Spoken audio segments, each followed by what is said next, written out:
Hello everyone, welcome back. Get comfortable, relax, and enjoy today's exciting fanfic. Now, let's begin part 1. It was sunny afternoon in Konoha and Uzumaki Naruto was training to perfect his new jutsu. After his training in order to master Fuden Chakra, he was now trying to perfect the Rasengan by incorporating Fuden Chakra in it. Meanwhile, Kakashi was reading his precious and inseparable Ika tactics while watching the blonde in front of him, doing what his sensei, the fourth Hokage, failed to accomplish when he created the Rasengan. The fourth Hokage, namely Namikaze Minato, was the sole creator of the spiraling ball. However, few people knew that the Rasengan was an incomplete jutsu. In order to perfect it, the ninja needed to add elemental chakra to it. Just like Kakashi's Chidori, which managed to fuse both chakra manipulation and lightning chakra, the Rasengan, which was known to be the highest form of chakra manipulation, was created to the sole purpose of merging both chakra manipulation and elemental chakra. Since Naruto had a Fuden affinity, he was trying to fuse his element with the Rasengan with the aid of his clones, but failing miserably. Another factor that made possible for Naruto to improve on such technique was Yamato. Since the ex-Anbu has Mokuden abilities, he had the ability of keeping the Kyuubi's chakra from interfering with Naruto's chakra, making his control improve. After several tries, Naruto slightly managed to add Fuden chakra at the Rasengan, adding little sharp blades around the energy ball. Kakashi-sensei, I can only go about this much yet, said Naruto, to which Kakashi stopped reading his book and came to look at the Rasengan, which now looked like a little shuriken was added to it. Looks different, let's test it. I'll do the normal Rasengan and we'll see what this new version does, said Kakashi, before making a normal Rasengan and charged towards Naruto, who in turn charged with his one. After the encounter, smoke came out of both Naruto and Kakashi's hands. However, while Naruto stood still, Kakashi was holding his stomach from the deep cut caused by Naruto's technique. When Kakashi looked at Naruto's back, suddenly the figure of the fourth Hokage with his white robe appeared, making Kakashi's eyes go wide from the implication of such comparison. Naruto, only you can surpass the fourth Hokage.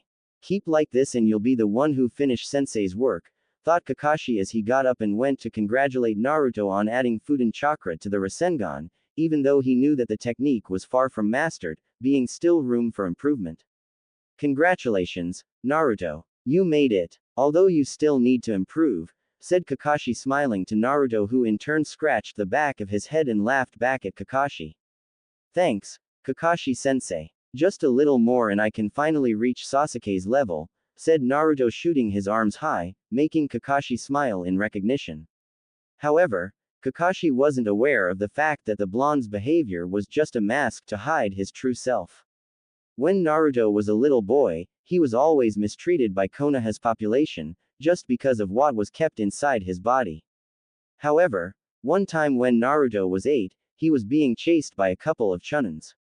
He was terrified at the time, since he didn't know the reason as to why he was chased all the time. Since he couldn't outrun shinobi, the Chunins managed to catch him and started kicking him, while screaming obscenities linked with the word demon. Suddenly, for some reason, Naruto smiled at the Chunin. Even though he was drenched in blood, Naruto genuinely smiled at them, making them stop kicking him and walk away. Because of that, Naruto chose to be this loud and obnoxious attitude of his in hopes that people started acknowledging him as a human being, other than a demon. Even now, after being able to protect himself in case someone decided to attack him, Naruto still chose to behave like an idiot, hiding his true nature. Back to his training, Kakashi was talking about further developing his technique when Izumo arrived at the scene together with Yamato.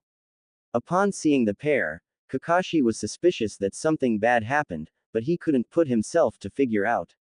However, he was sure that something really bad happened, from the looks of sadness displayed by both Izumo and Yamato. Suddenly, Yamato broke the sudden silence and delivered the bomb.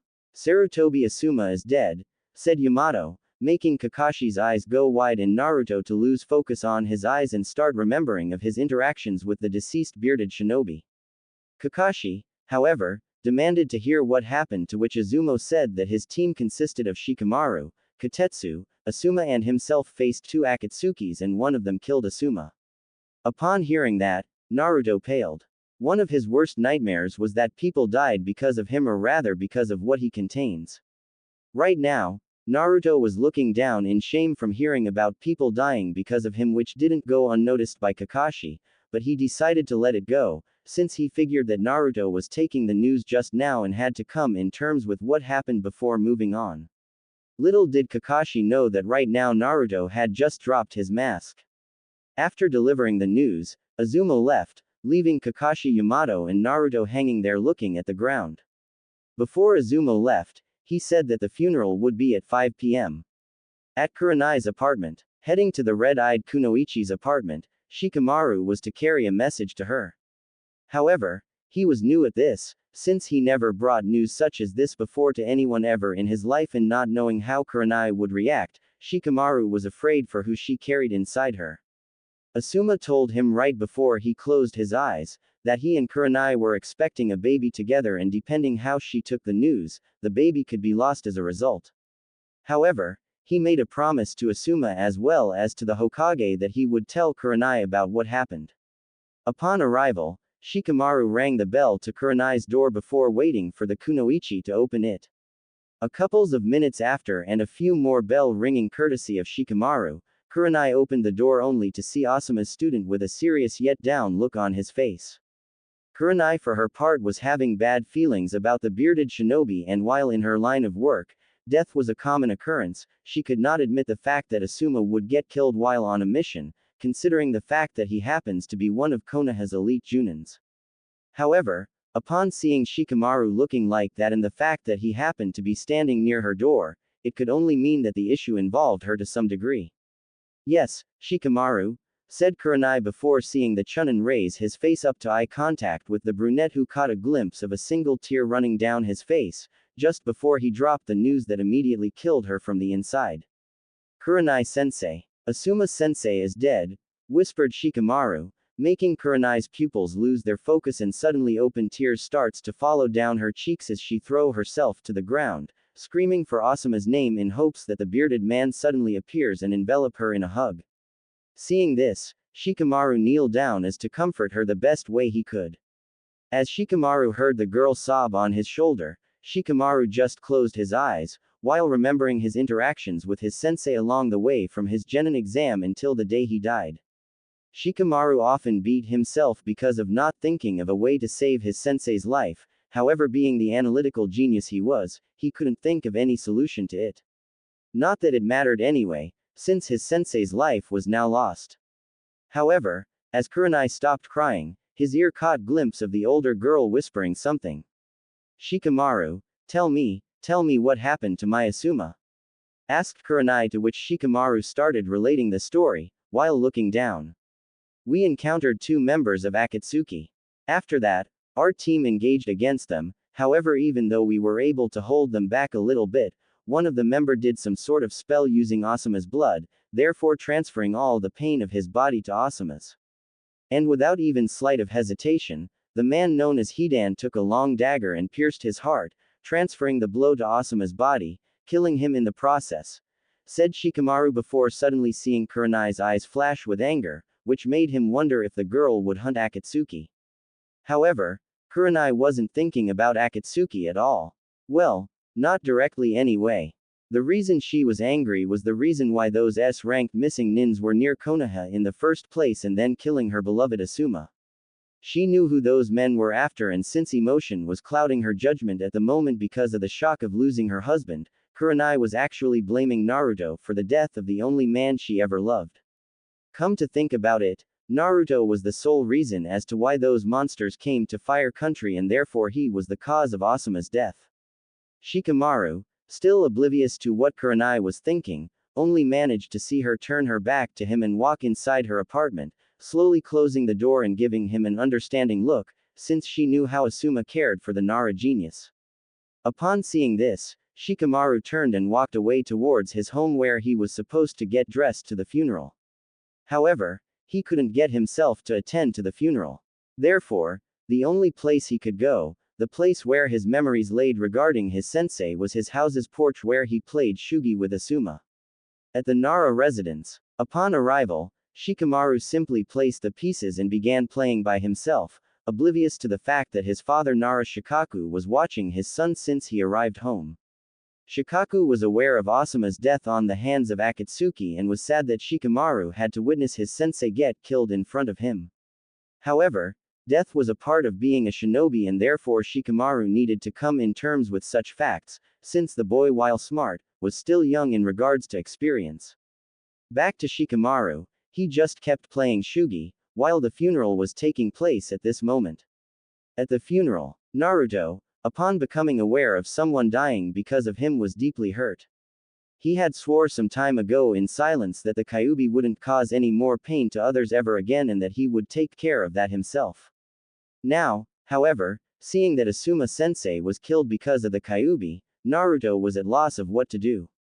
Because of his training, he didn't know of Tsunade's mission assignment to all available shinobis in order to search for the Akatsuki, therefore he couldn't stop her from sending others to their death. And now Asuma was dead, and for what? Akatsuki sure won't stop knocking at Konoha's door, and I'm afraid they'll kill even more just to get to me. I can't let this continue. However, before doing what he was sought out to do, Naruto began to scan the funeral for familiar faces. Upon doing this, Naruto saw Tsunade, Shizune, Sakura, of course Asuma's team, however without Shikamaru, which confused the blonde for a minute, but then again Naruto somehow understood the lazy Chunin.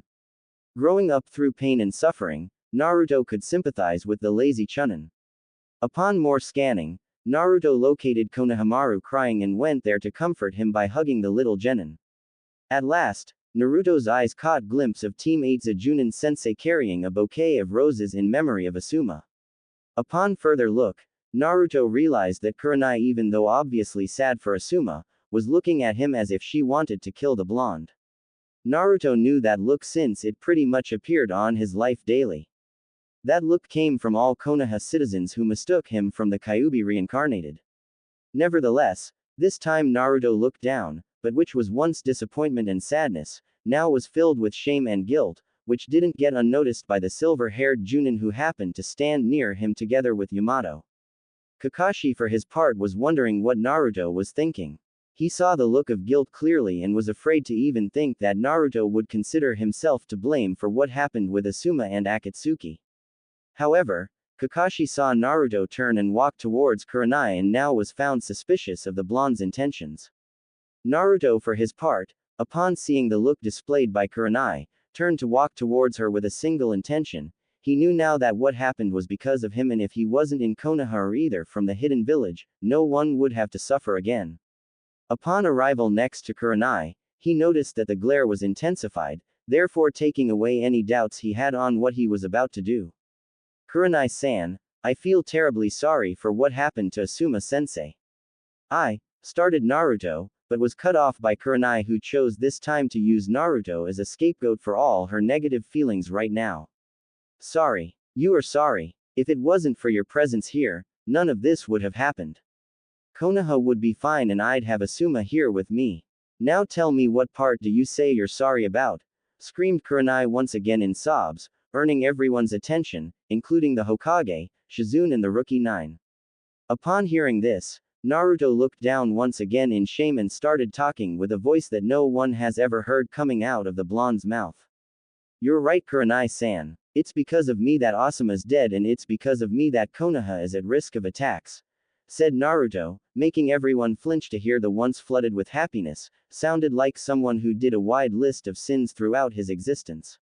The others were literally taken aback because of Naruto's statement, as was Kurenai, who wasn't counting on Naruto actually taking the blame for what happened to Asuma. Tsunade, Shizune and Sakura were screaming for Naruto to take it back, since he wasn't to blame for something he didn't have any control over. Kakashi looked at the blonde with sadness from seeing Naruto like this, and even more saddened to see Naruto taking the blame because of what's inside of him. However, he couldn't get himself to not look something odd to Naruto's new kind of behavior. From what Kakashi was seeing, Naruto's somewhat serious expression seemed to fit him, as strangely as that sound. Naruto, I know what you're doing, and while I won't dissuade you out of it, you are a grown-up now and responsible for what you chose, thought Kakashi.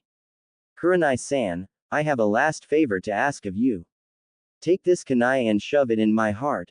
end your and everyone's misery right now, said Naruto, now abandoning his will to live, if it meant to rid the village of Kyuubi's burden, once again scaring everyone to their very core.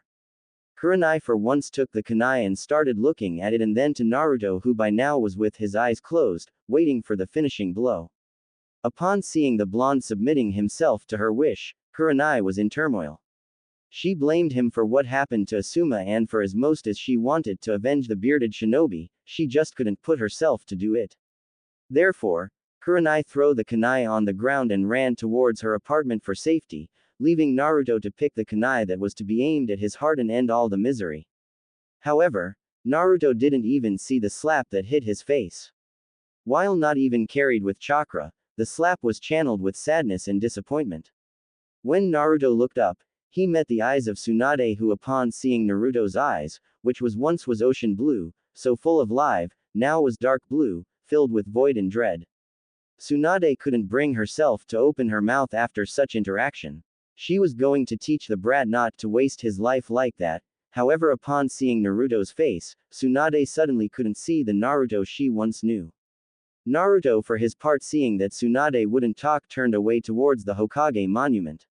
He knew that what he did scared a lot of people, but he knew that when he let the mask drop, people would be shocked to see the result of Naruto's real life. Striving for affection once, Naruto put up that mask so that people could see his smile and somehow be kind to him. Now, Naruto needed to take care of some things if he wanted to achieve what he intended to become. While still loyal to Konoha, Naruto felt that his presence inside the village would only destroy it in the long run. At the Hokage monument, after arrival on top of the Yondaime's head, Naruto sat and started looking at his favorite view of the village that was doomed to extinction, in case he chose not to proceed with what he planned to do. Suddenly, a soft gust of wind blew his hair away and somehow his face expression was at ease. He thanked the heavens for blessing him with a Fudan affinity, simply because he enjoyed its nature. The wind could be calm and peaceful at times, however without any warning, it could become strong and fearful, destroying everything in its path. However when Naruto closed his eyes, he immediately regretted since he felt the damn fox driving him inside his mindscape for a little chat. When Naruto opened his eyes, he came across a wide-grinned Kyuubi, which seemed somewhat amused by the whole situation. So, finally decided to let the mask drop. Huh. Quite interesting, Naruto, although I'm quite surprised with the amount of time it took for you to do it, said the nine-tailed fox, to which Naruto looked down and gave his answer to the fox. I thought that if I kept the mask, people wouldn't get hurt, however after seeing what happened, there isn't any purpose anymore. Imbecile, your mask never had a purpose. On the contrary, it only made others look down at us. However, now that you realize that on your own, you can grow stronger now. It's time to show them what we're made of. You know what to do, said Kyuubi, before seeing a nod from Naruto. The blonde knew how proud was the fox and also it unnerved him to see Naruto losing on purpose all the time, simply because he didn't want others to know that he didn't need help in order to defeat his opponents. Now, Naruto knew what he had to do and that meant getting stronger. Since his ninjutsu affinity was Fudan, he decided to head to the library and copy all Fudan jutsus he could find and learn them. He hoped that as his control over wind improved, the completion of the elemental Rasengan would be much easier to complete. You only wasted your time with that mask of yours. Nevertheless, now that you realized your mistake, it's time for us to train our way. Since you're fused with me, that means you already have an affinity for fire as well. However, you must use my chakra in order to use Kaden attacks. In time, Naruto will manage to unite our affinities and then everyone will think twice before messing with us, said Kyuubi, earning a nod and a smile from Naruto. Seeing that his presence was no longer required inside his mindscape, Naruto closed his eyes and opened them now to see Konoha from a certain distance. However, he wasn't alone. As he turned his head, he found that a certain silver-haired Junin was there waiting for him while reading his book. I see that you're awake. Had a good night's sleep? Asked Kakashi, hoping to light the mood a little bit but to no avail. Naruto didn't even twitch his lips, which concerned Kakashi deeply, since he couldn't recognize the blonde. I was talking to an old acquaintance of mine, Kakashi-sensei. Is there something you wish to talk about? Why did you take the blame for Asuma's death? Asked Kakashi out of the blue, since he somehow knew that Naruto wouldn't like having small talk. Naruto for his part knew that he would have to answer the question eventually, and considering that Kakashi rarely used emotion as an argument, he would be perfect to hear his reasons. Asuma died because of me, plain and simple. My presence here made Akatsuki chase me here. So it's only logical that I'm to blame for their presence here, therefore blamed for Asuma's death, said Naruto with a motionless voice, only pure rationality which made Kakashi look at his eyes for a few moments, as a way to gauge any hint of emotions. However, even with his wide experience at looking at the underneath of situations, in this case he was having trouble deciphering. So what's next now? Are you going to leave? Asked Kakashi after he stopped trying to access the situation. Yes, answered Naruto, making Kakashi look down again at another one of his students who chose to defect the village. However, his thoughts were cut short, since Naruto wasn't quite finished. And before you wonder if I'm doing the same thing as Sasuke, don't. I'm loyal to Konoha, however I can't stay within these walls.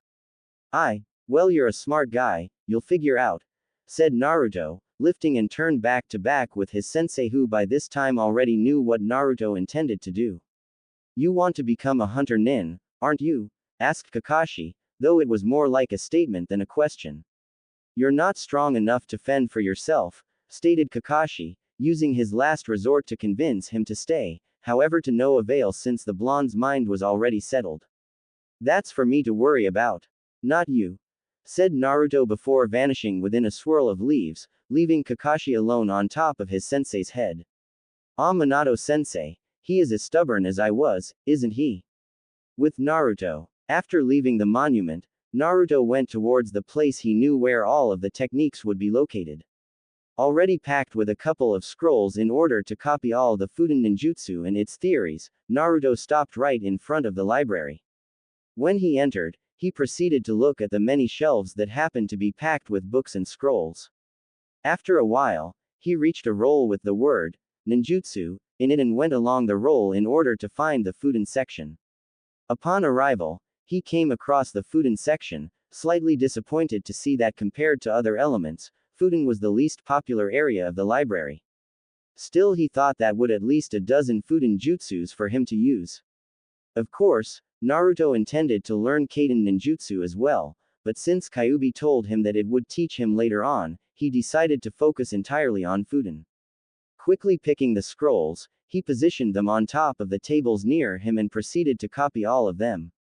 As he passed through the named, he recognized the one called Fuden Daitapa, Wind Style, Great Breakthrough Jutsu, that the snake used on his team at the Chunin exams. After writing a bit, he came in contact with another familiar one called Fuden Kei's no Yaiba, Wind Style, Wind Sword Jutsu.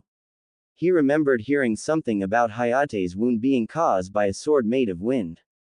After a while, he copied all of the Fuden jutsus, using the entire scrolls he had at his disposal. Wrapping it up, Naruto left the library carrying with him the scrolls with the information he gathered with Fuden ninjutsu. Calmly, he went home and went straight to bed, since he knew that tomorrow would be the day that he voiced his request to the Hokage and he was sure she would protest immensely. The next day. One day later, Naruto woke up and immediately dressed up. He knew that Tsunade would begrudge him after his request, so he wanted to take care of it as soon as possible. However, he needed to do something else first. Even though he didn't quite agree with Kakashi's assessment of his abilities, Naruto knew that he would face eventually A and S ranked missing nins, because of his chosen profession. So he needed to up his physical training as well. Being proficient in taijutsu was good enough, however the nine-tailed fox told him to purchase a katana, since Kyuubi wanted to teach him some ancient kenjutsu style that was used by a strong samurai nearly 500 years ago. Therefore, he picked some cash that he kept inside his apartment from not trusting the bank and left his apartment towards a weapons shop he knew about that was located near his home. Upon walking, he noticed people staring at him like they were waiting for him to show his wide smile or something peculiar to his usual behavior. As people passed through him, he was more and more thinking that the damn fox was right and even cursing the fact that because of their link, the fox could hear his thoughts as well, making the beast laugh his off, unnerving Naruto a little bit. At the weapons shop, after a while between walking and having to hear Kyuubi's way of saying, "I told you so," inside his head, more like laughing at him for being right the entire time.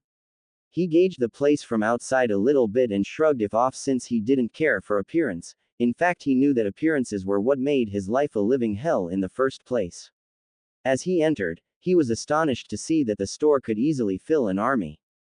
Tons of different types of swords, kunai, exploding tags, shurikens and clothes. Naruto was at loss of words right now, however his attention was diverted when an old man made his presence known with a little throat clearance. "Welcome customer, can I get you anything?" asked the old man, to which Naruto turned to study the man a little bit. The blonde was suspicious of the fact that the man was treating him like a normal customer, since it was clear that he knew what Naruto has inside of him. However, the old man was just looking at him like expecting a request soon, so Naruto just shrugged it off for later and turned to give him the list. "Hi, I'm looking for a set of training weights of 20 pounds each, 2 sets of kunai and shurikens and a katana," said Naruto, earning a surprised look from the old man. "A katana, you say? Are you a ninja? I've never seen any shinobi wanting to purchase a katana. Not that I agree with those bastards, always preferring speed over force. However, I need to know what style do you intend to use, before I pick the right one for you," said the old man, to which Naruto nodded and asked Kyuubi the name of the style. "Right, the name is Huka Yakushin, Fire Dash, but I don't know if you're familiar with," said Naruto, but stopped after seeing the man's eyes literally go out of his sockets just from hearing the name of the style. "Is there something wrong?" asked Naruto, making the old man recover his concentration and go to the back of the shop.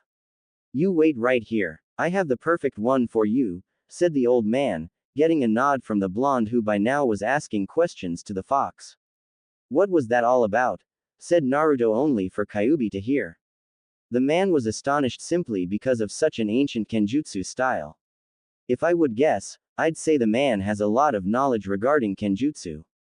This style will be perfect for you, since it uses the strength of the user, not only offensive but defensive as well. With this style, you'll be able to defend attacks and disorient the attacker. However, before you start learning, you need to enhance your muscles, hence why you'll be using the weights at all times," explained Kyuubi, to which Naruto nodded when suddenly the old man appeared with a katana on his hands. Upon inspection, he realized that the sword was quite heavy, being therefore perfect for what Kyuubi intended for him to learn. "As you managed to feel, this sword is pretty heavy. Your style focus on powerful hits, so this katana will be perfect for you. However, in order to be well used in battle, you have to be more bulky than you are now, but since you'll be purchasing weights, I see that you already know that. Now, I gathered everything you requested," said the old man before telling the price from the purchase, to which Naruto gladly bought. "Thanks for everything," said Naruto, to which the old man shrugged it off. "Don't mention it, it's rather rare for shinobi to acquire katanas. It'd my pleasure if you would bring her here once in a while for repair and treatment," said the old man, earning a question mark from Naruto. "Her. Ha ha ha, sorry about that, I forgot to mention the sword's name. You see, every sword has a name since a sword is like an extension of the user's body.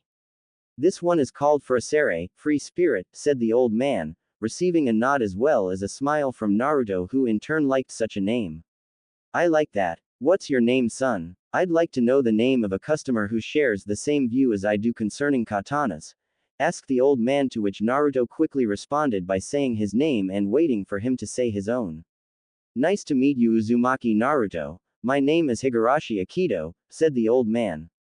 After a while, Naruto said goodbye to the old man and returned home with the things he purchased, wondering where he knew that name from. "I don't know Tenten's last name, so I put this one." Once he arrived home, he quickly placed it on his couch and left again towards the Hokage's office. On the way, Naruto was thinking of what Tsunade would say to him once he came with the news. The only one he ever told was Kakashi, and Naruto couldn't know if the lazy Junin reported to the Hokage or not. Still seemed odd that he would be the one to appear and demonstrate concern to the blonde. Perhaps the old hag sent him there in order to scout for some information as to why he did what he did. As Naruto walked, he also noticed that no one of his Friends, if Naruto could say something like that, appeared to talk to him after what he did. He however shrugged it off, seeing that actually it was for the best. He knew that Akatsuki wouldn't stop for nothing to get a hold of what's inside of him, and that easily meant that they would kill everyone in Konoha if that was necessary to take Naruto with them. This way, Naruto wouldn't have to worry about seeing another one being killed by Akatsuki. Meanwhile at Tsunade's office. Inside Tsunade's office, Kakashi and Jiraiya was there talking about what the blonde told to Kakashi yesterday. The idea of transforming Naruto into a hunter nin not only seemed absurd, but also it would be like handing him on a silver platter to Akatsuki. Tsunade, however, was remembering Naruto's face expression yesterday, and it shocked her to very core. The idea of someone like Naruto literally give up on life was safe to say unimaginable. However, Tsunade wasn't blind to the fact that ninjas creates mask as a way to cope with all the pain and sufferings they've been through, and to think that Naruto wore such a mask would break her heart. She always adored the boy, even though he somehow always got to her nerves. Naruto was to Tsunade what Nawaki was when he was alive. Tsunade viewed Naruto as an annoying younger brother, and seeing him in such a state, it hurt her chest a lot. Right now, Jiraiya was finding hard to believe that Naruto would behave like this, and even if he had a mask, he knew that Naruto would always be Naruto, just with a little changes, that's all. He as well was against the idea of turning to hunter nin duty away from the village, since he knew that Akatsuki had some spies here in Konoha and it would be easy to know the Kyuubi's whereabouts. Kakashi for his part didn't voice an opinion on that matter. He was simply here to tell them what Naruto told him and be on his way. He wouldn't like for Naruto to know that he broke his trust and ran to tell the Godime Hokage. However, Kakashi's plan went down the toilet when a knock was heard on the door. Slowly getting inside with his hands inside his pockets, Naruto entered and gauged the ones present with the Hokage. He saw Kakashi there, which could mean that they already know what he planned to do, and there was Jiraiya. Speaking of the Toad Hermit, he was eyeing Naruto's face expression and found it peculiarly odd that the boy so far didn't show one single smile on his face, not even a twitch from his lips. Naruto's eyes were dark blue, quite different from the deep ocean blue ones that everyone seemed to be entranced with.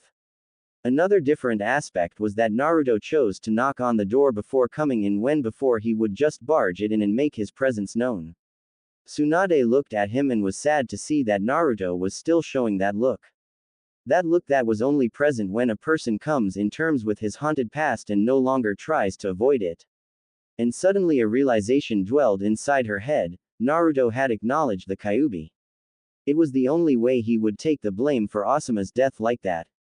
Nevertheless, she needed to hear how he would address her so she could see if he still had hopes of snapping out of however trance he is on that made him think he was the nine-tailed fox. "What do you want, brat?" asked Tsunade, to which Jiraiya and Kakashi shifted their gaze towards what Naruto would say. "Hokage-sama, I have a request to make," said Naruto, making Tsunade look down once again and the others look at their Hokage with sympathy, since even though she always told him to address her with respect, inside she always smiled when Naruto called her Bachan. Both of them knew how Naruto and Tsunade were close to each other, and seeing Naruto treat her like that was one of the deepest blows she received since Dan and Nawaki's death. "And what request would that be?" asked Tsunade, still looking down, trying to hold her tears from falling. "Even though I suspect that you're already aware, since Kakashi is here, I wish to become a hunter nin," said Naruto, making the lazy Junin snap at him so quickly, Kakashi himself thought he almost broke his neck. Even though Kakashi did tell them about Naruto's request beforehand, he wasn't expecting for the blonde to be suspicious of him like that. A part of him was deeply hurt that his student wouldn't trust him, however the other part sighed since Naruto was right to be suspicious of him. Nevertheless, Tsunade lifted her face to address who was now simply one of her genin requesting for a hunter nin position. "Why would you want to become a hunter nin, Naruto?" asked the Hokage, to which the blonde asked right away. "A couple of reasons, actually. First, Akatsuki is looking for me and they will do anything to get to me, therefore with me out of the village, they wouldn't come here. Second, I believe Konoha would be a better place without the demon walking around," said Naruto, however with little to no emotion, which made Jiraiya flinch after hearing the boy's somewhat icy tone, even more after considering himself the demon.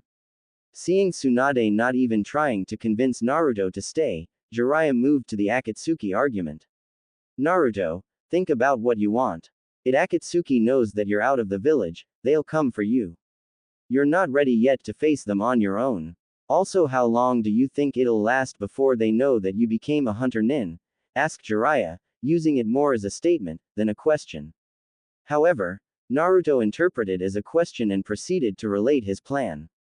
Well, Jiraiya-sama, Jiraiya flinched from the sudden respect coming from the boy. If you must know, I've that already covered.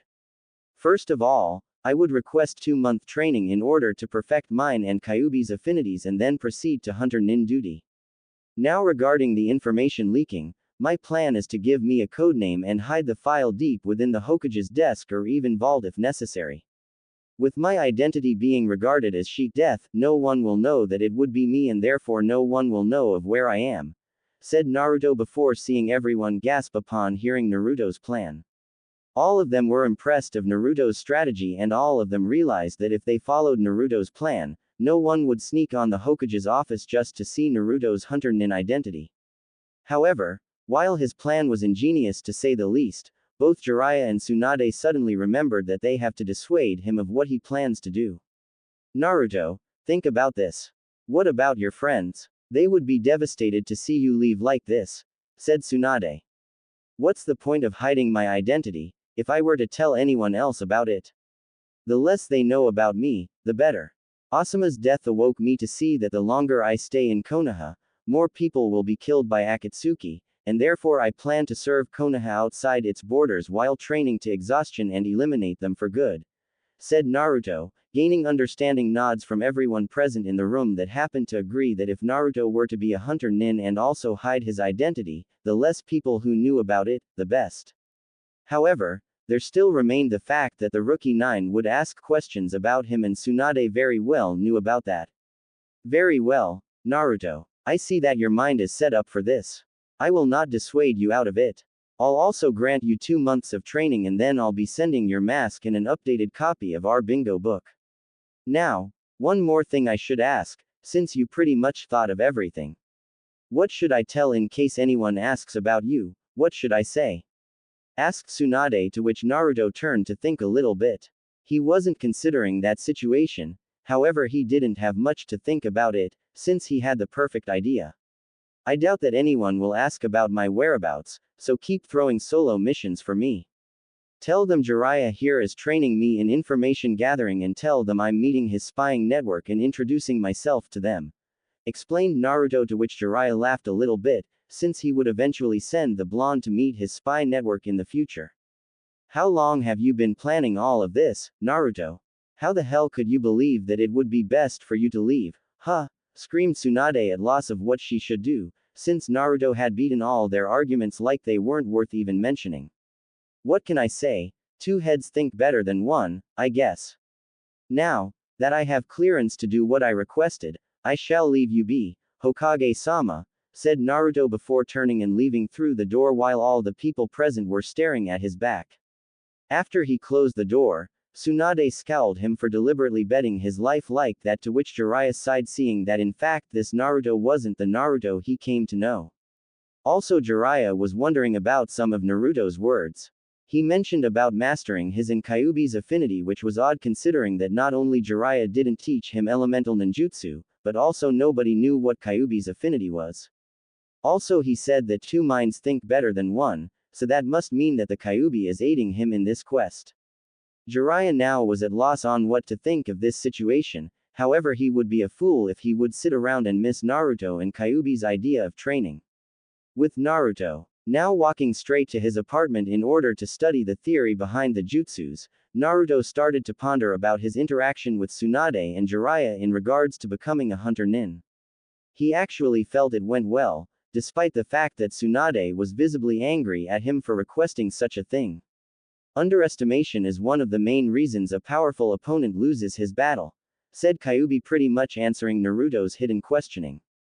Yeah, look what happened to you, after you underestimated the 4th Hokage, said Naruto, playing the with almighty fox, who by this time stopped trying to put some sense into Naruto's head about such a lousy mistake he made 15 years ago.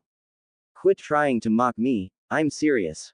They underestimate your potential, therefore they think that we'll get killed easily, said Kyuubi, to which Naruto nodded. Naruto's interaction with Kyuubi improved after 6 months of Jiraiya's training trip. The beast at the time said that since their bodies were linked to each other for life that they should work together to stay alive, on Naruto's part, and satisfy Kyuubi's bloodlust ever once in a while. Actually, the Hunter Nin situation pleased the beast greatly, since Hunter Nins were supposed to kill missing Nins and bring any sort of proof to their kill, like the enemy's hand or a very rare possession of his, in order to identify his death. After Naruto entered his apartment, he left the scrolls and his sword on the table and went towards the kitchen to fix a bowl of instant ramen. No matter how much Naruto changed, ramen was simply his favorite meal, period. One time, the fox warned him to eat healthy stuff like some vegetables and scowled Naruto pretty much every time. What few people knew was that the fox was also responsible for the blonde's high metabolism, therefore when Naruto used to eat up to 16 bowls of Ichiraku ramen, everyone seemed to ask where the food would go. While the noodles were being prepared, Naruto stood next to it, waiting eagerly to eat the food from heaven, as he liked to call on occasions. 3 minutes later, the instant ramen was ready and he fixed the table for dinner. Looking across the table, he saw an empty chair and sighed. Still today he never even remembered why the hell he thought of buying a pair of chairs for his table. Naruto grew up alone his entire life, and while his academy sensei Iruka was rather close to the blonde, they only met at Ichiraku's or at the academy. Furthermore, even his genin team didn't visit him once. So why bother, he thought. After eating all the noodles and receiving some killing intent aura courtesy of a very pissed fox, Naruto turned to study the sword a little bit. He could see that it was well taken care of from seeing how the steel managed to reflect the lamplight with perfection. The grip was simple, all black.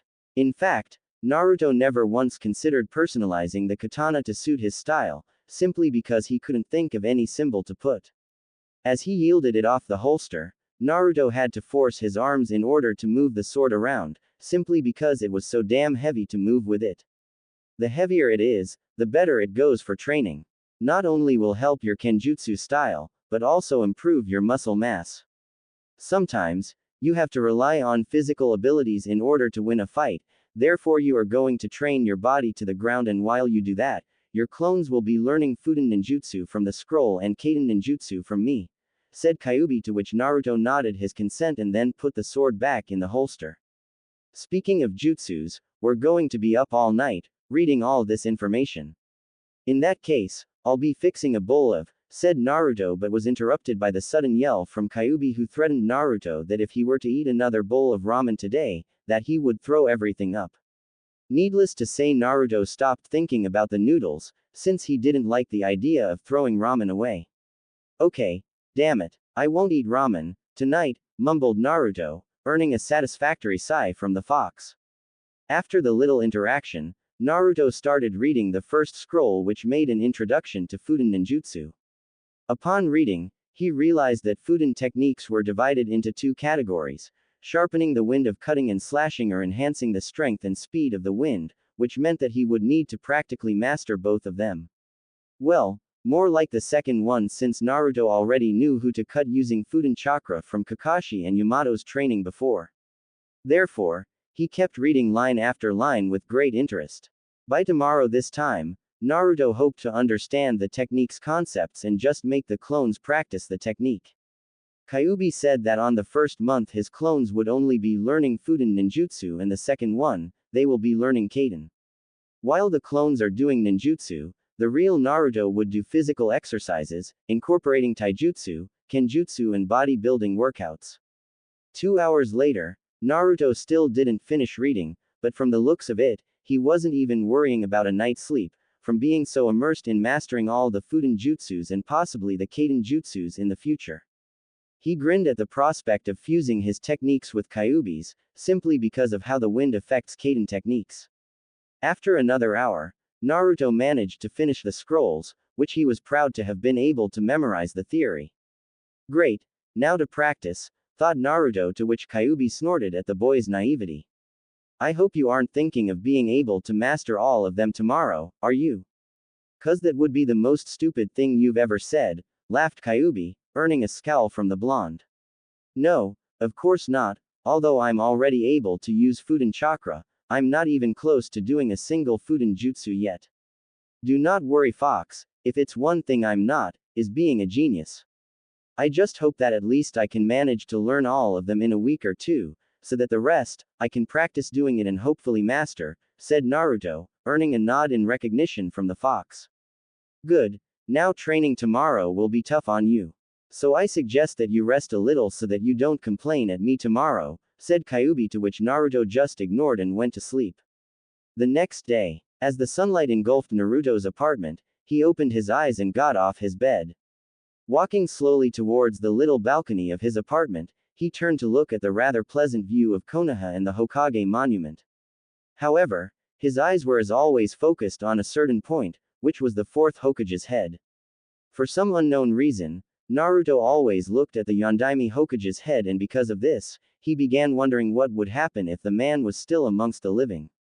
It was an A-ranked secret in Konohagakure that the fox wasn't defeated by the Yondaime. Instead, he trapped the demon inside an infant at the time by the name of Naruto.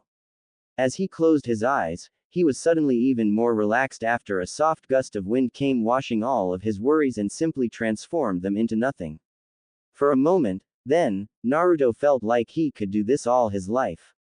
It seemed quite logical that Naruto liked the air breeze, seeing which his elemental affinity is. After a while, he went back inside the apartment and began to change. Quickly going through the necessities, he grabbed the scrolls, the sword and the weights and left the place straight to the furthest training ground there was.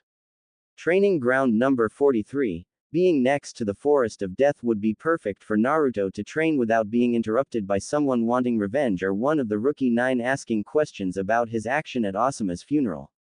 It was not that he regretted saying what he did, far from it actually. The acknowledgement of being the one who shared the body with Konoha's worst enemy did have its setbacks, and sometimes being the population's scapegoat wasn't easy in the slightest. Constantly having to deal with hate, stares and anger, Naruto grew accustomed to all of this and more. However, he had only 2 months to train and then he was back to active duty as a hunter nin for Konohagakure. As he jumped rooftops, he wondered how much his life would change from now on. First of all, his missions would be all the same, tracking missing nins and exterminate them. However, Naruto knew that outside of Orochimaru and Itachi, there is many powerful missing nins as well. Another thing will be not seeing the ones who grew up together and their respective junins, well, the living ones at least. He doubted Kurenai would ever approach him in the future, and the fact was that he was fine with it. At last, those whom were considered family to him, named Jiraiya, Tsunade, Iruka and Kakashi, would be safe at least from Akatsuki's hands. Just thinking about Asuma's death once again, made his blood boil in frustration. He sometimes wondered if maybe he wasn't even supposed to stay in the village after he had knowledge of the fox, but then again a lot of things would never happen. First of all, his team wouldn't be sent to face Zabuza, since it was him that kept pestering the Hokage for a better mission, and Sarutobi granted that wish. Also, Sasuke wouldn't be jealous of Naruto's growth. Nonetheless, Naruto dismissed the part of Sasuke not being jealous, since he pretty much knew that at the first promise of power, the Emo Uchiha would demand more and more power, eventually going to Orochimaru for guidance. And the best thing, he wouldn't have to constantly scream for attention, since he wouldn't feel the need for it anymore, since he would be outside the village. Quickly shrugging it off, since dwelling on the past would be pointless. Also, the fox couldn't help but add his commentary to the idea. It's nice to admit that you sucked back then. You have a cunning ability in embarrassing my presence to very core with how poorly your abilities were, said the proud demon, to which Naruto scowled the fox, because of his goddamn mask of attention. Training ground number 43. When he arrived at the aforementioned training ground, Naruto studied its size so as to establish the number of clones to use. The size was equivalent to the one he used to begin his Fuden training, therefore 200 clones would be the number of choice. Slowly moving his arms to form the correspondent hand seal, he molded the necessary chakra and instantly the area was covered by a white smoke, appearing the 200 Naruto clones. Okay, then, listen up. You all have memories of the Fuden jutsus that we need to practice. Therefore, Since there is 200 of me and 12 techniques to master, we'll be doing the following. We'll divide in 13 groups. The first 12 will be consisted of 10 clones each and train one Fuden technique. The 13th group will practice chakra control, said the real Naruto, earning mumbles from his clones which appeared to have a mind of their own at times. Suddenly, one of the clones turned to ask a question. And while we train our asses off, what are you going to do? Asked the clone, to which the real Naruto sighed. Since he learned the technique, he unconsciously developed the technique up to transfer the real one's conscious to the clones, therefore making them questioning the orders of the real one. For me is physical training. I'll be adding 20 pounds to both arms and legs. We'll be doing this for the equivalence of a week. Now let's get to work, ordered the real Naruto, earning screams of recognition from the clones. After seeing the clones divide into groups, the real one added the weights to his limbs and began running exercises around the area. At the Hokage's office, while Naruto was training towards his goal, Tsunade was rubbing her temples because of the headache she was experiencing right now. Because of Naruto's resolve yesterday, the blonde Hokage decided to release the tension by drinking a little bit. Sadly, what first became a few drinks, at the end of the night, she already drank 2 bottles of sake. Therefore, it was safe to say that hangover was tormenting her at the moment. Not only that, but right now she was in front of Sakura, Sai and Kakashi, explaining to them that Naruto would not be a part of team anymore. Tsunade-sama, what do you mean Naruto is no longer part of Team 7? Asked Sakura, clearly concerned for the blonde. As I'm trying to say, Sakura, along his training trip, Jiraiya trained Naruto in information gathering. Now the next step for him is to meet the pervert's spying network, in case something happens to Jiraiya and they try to contact someone from the Leaf, said Tsunade, to which Sakura looked down in sadness from Naruto's sudden mission. Even though Sakura was a strong person on the outside, inside she was just as fragile. She blamed herself from Sasuke's defection to Sound, and now Naruto is to be trained to replace Jiraiya in the future. Kakashi knew his student and also knew that she would be even more depressed if she knew the real truth. However, Kakashi kind of understood Naruto's reasoning for doing this. Whether he is to be blamed for Asuma's death or not, it was safe to say that Akatsuki wouldn't stop for nothing in order to get their hands on him, which meant that they would be using the life of others just for information of his whereabouts. However, what Kakashi was really wondering was how insightful his blonde student was to realize this and act upon it. Sai, the 4th member, now turned 3rd, was impassive as always. Being trained in root made him behave more like a weapon. Deprived from emotions, Sai grew up as just a weapon for Konoha and nothing else. However, when he met Sakura and Naruto, he started changing his behavior, much to the point of requesting to be permanently assigned to Team 7. Now, here he was hearing the Hokage's explanation of Naruto's sudden mission, and truth be told, he didn't believe it at least one bit. He knew Naruto to be unpredictable from time to time, so he was inclined to believe that everything concerning the blonde would be more complicated than it looked. Nevertheless, Sai wasn't much of a meddler in people's affairs, so let it be for the moment. Returning to the issue in hand, Sakura was coming into terms of what will happen from now on, much to Tsunade's happiness, since she didn't feel like revolving around this certain topic, concerning her blonde little brother. Now, Team 7, you have a B-ranked mission close to Suna. The Cage requested some help in dealing with some troublemakers that are attacking some merchants. You are scheduled to leave in 2 hours, so gather everything and head up there. The Cage informed us that one of their Junins will be meeting your team close to the border between the 2 countries, said Tsunade, to which the team accepted and left. With Team 10, Shikamaru, Choji and Ino were now having lunch at the barbecue place, in memory of their dead sensei. Choji was barely touching the food, demonstrating how sad he was. Shikamaru and Ino were discussing about the future of Team 10, now that their sensei was gone. Shikamaru was relating that one must be able to apply for Junin very quickly so that the team could continue to be together. Both of them knew that the Hokage would distribute the now incomplete team around or set them up with a different Junin to be captain. Shikamaru, there is something troubling me about what happened at the funeral. Since you weren't there, for Kami knows why, there was a discussion between Kurenai-san and Naruto, said Ino, perking Shikamaru's interest right away. Ever since Asuma died, Shikamaru vowed to protect the family that he left behind, meaning Kurenai and the yet-to-be-born infant.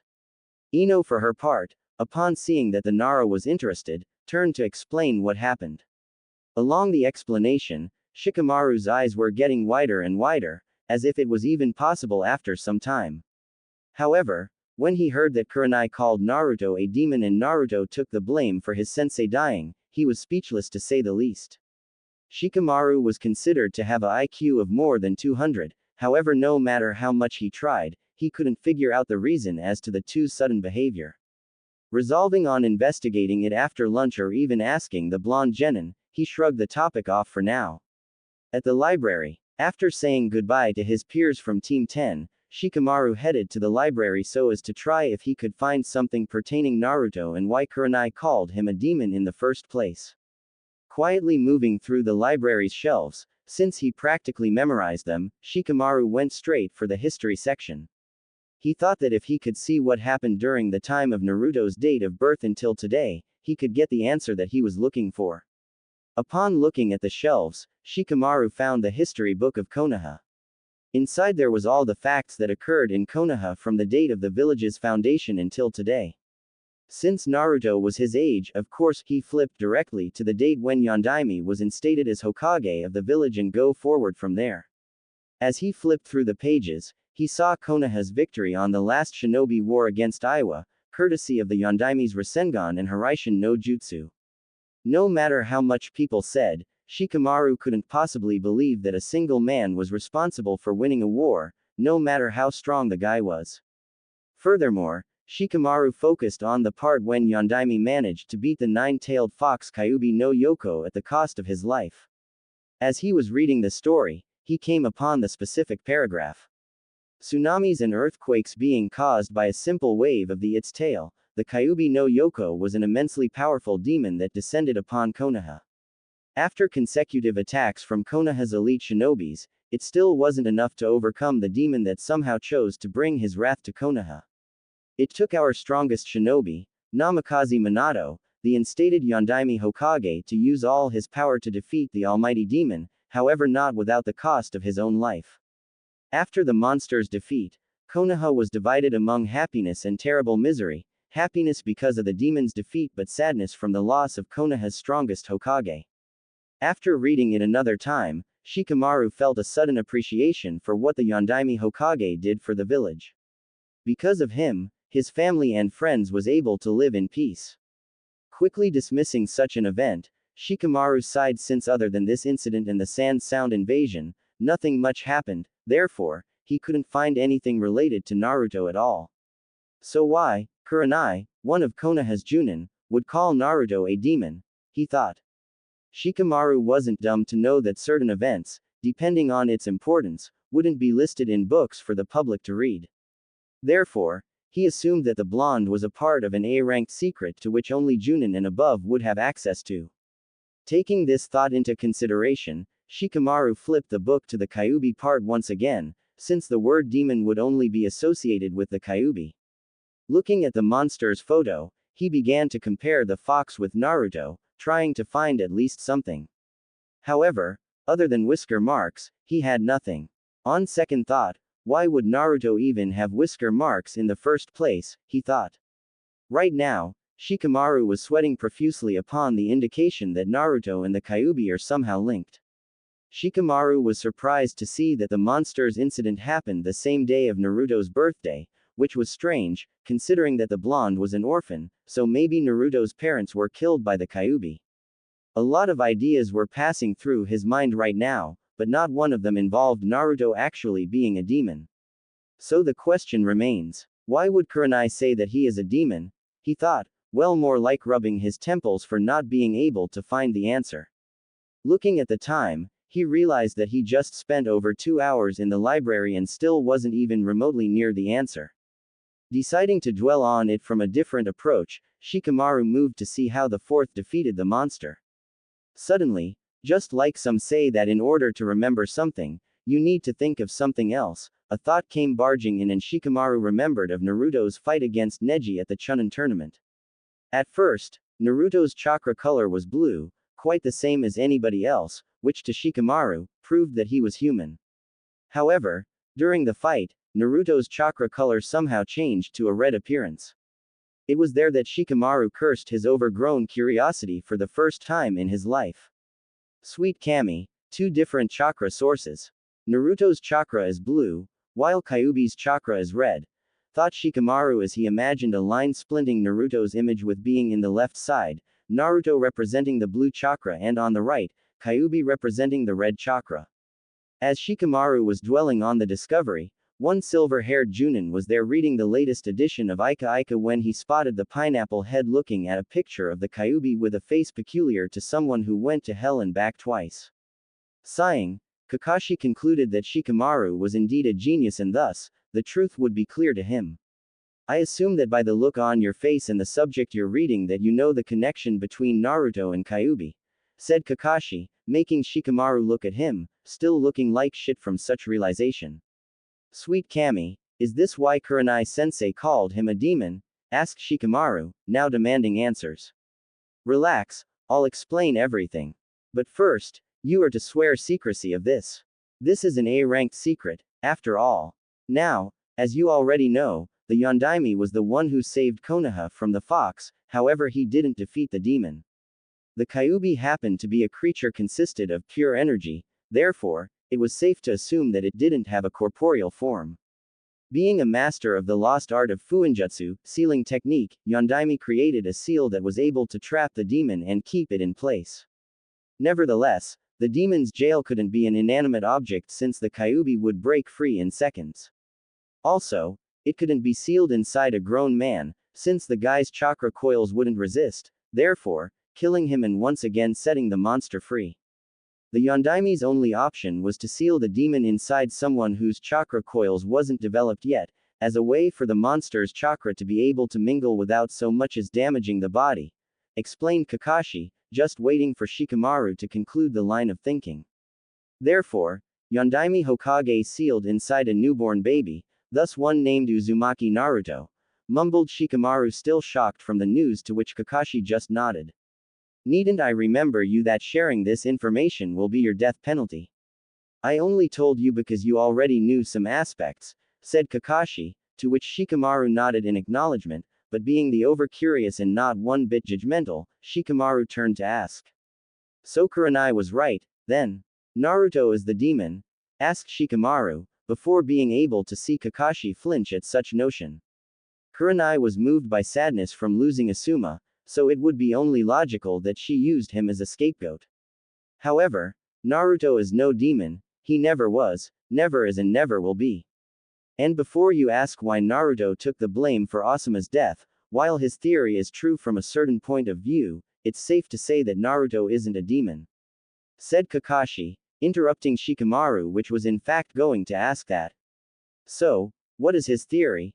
Asked Shikamaru, to which Kakashi sighed and wondered when the lazy bum began to show interest all of a sudden.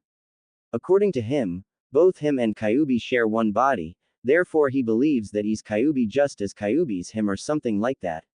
After hearing Naruto's theory, Shikamaru managed to see reason to it and understood why he took the blame for his sensei's death to a certain point, but he knew he would have the blonde's word for the rest.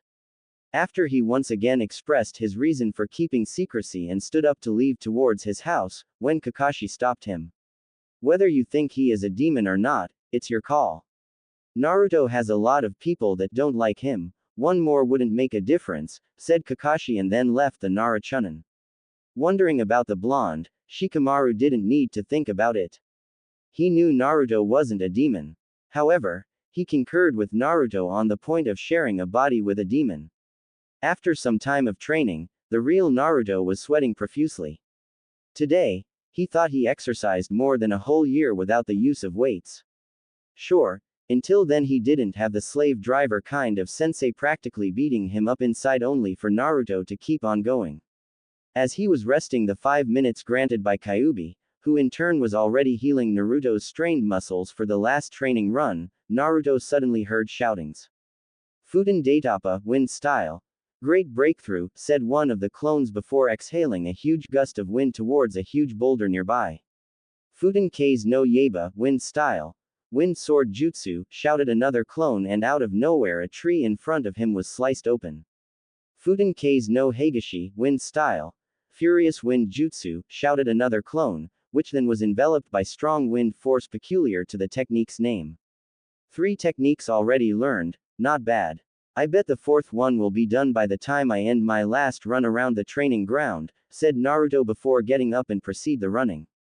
So Kyuubi, how is the training so far? Asked Naruto, thinking of throwing small talk while running. Your body mass is rising considerably, however this is just the first day, so in about a week, we'll get ready to learn the Kenjutsu style. Tomorrow, you'll be training taijutsu with the weights, so as to be accustomed to it. As to the jutsus, 4 techniques will do for now. The others will come out eventually. Since the clones already managed 4 techniques, you can now assign more clones to do the other more complex jutsus, said Kyuubi, detailing how the day went when suddenly both of them heard one clone shouting, Futen Itama no Jutsu, wind style, air bullet jutsu. At Naruto's house. After the last run, Naruto was dead tired for the first time in his life. Quickly dragging to his home in order to get Kyuubi's approved dinner, which sadly to Naruto didn't have any ramen involved. Rather, the meal consisted of some sushi and vegetables. After the meal, which was surprisingly good by the way, Naruto threw himself on his bed and just let his eyes close slowly. While the body slept, the fox inside was beginning his work.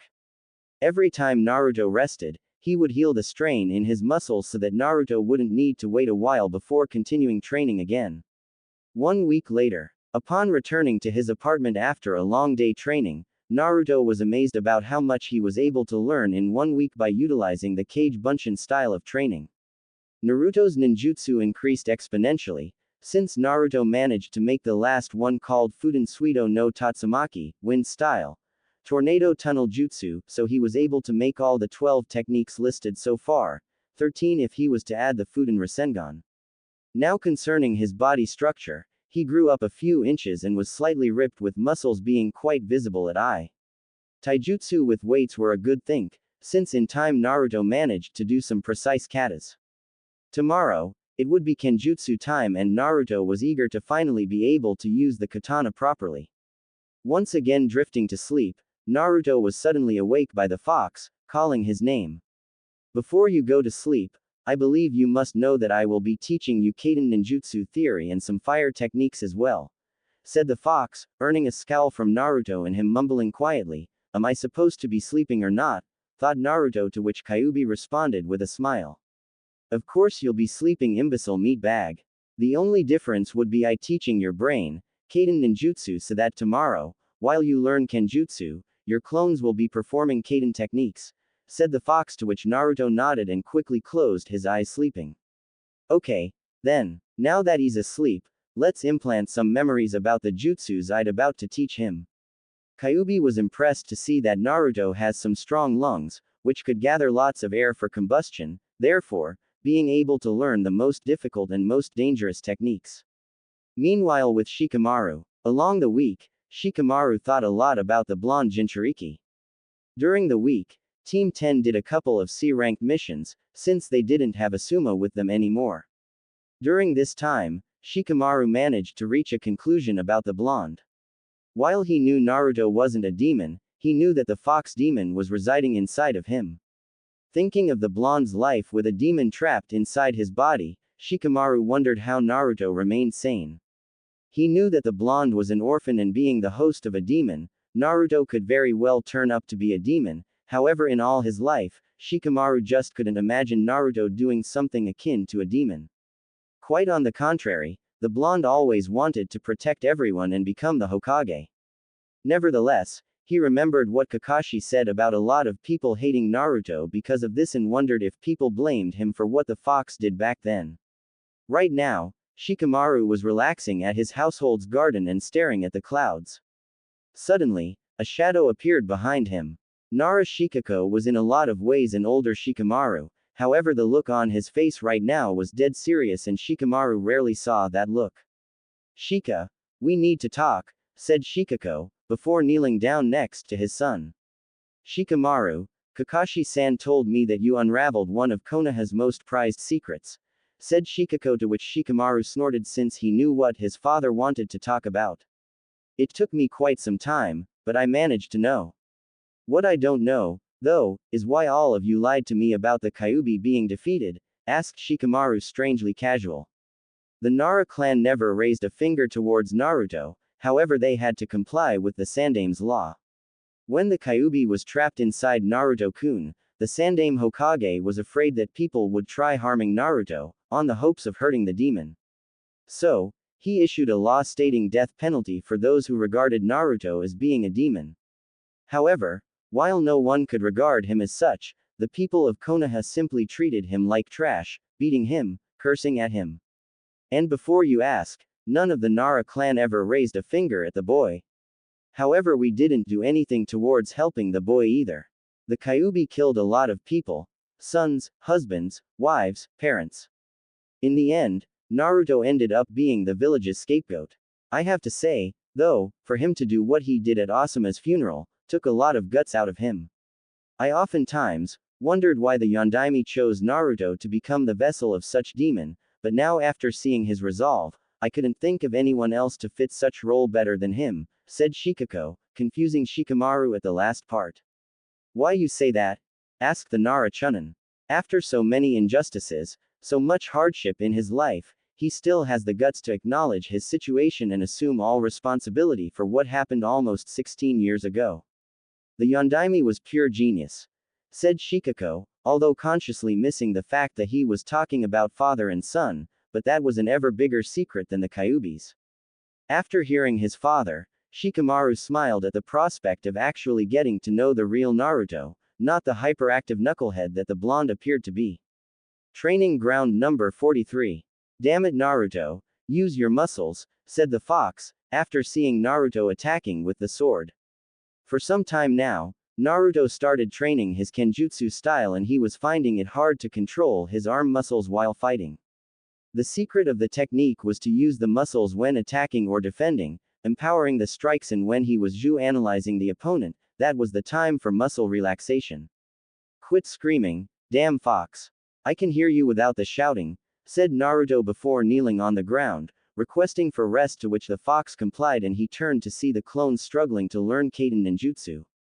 So far, the clones managed to learn the Kaiden Gukakyu no Jutsu, fire style, Grand Fireball Jutsu Kaiden Makai no Kan, fire style, Hell Blaze Jutsu, and Kaiden Kan no Doki, fire style, Fire's Wrath Jutsu. Naruto was impressed to see that the last ones the clone learned was the fox's creations. However, Naruto wasn't surprised, seeing that the kitsune lived through thousands and thousands of years, thus learning a lot of things throughout his existence. Okay, now time is over, your muscles are good to go. However, I'll be teaching you my third jutsu. It's called Kaiden Endo no Tsurugi, fire style, flame sword jutsu.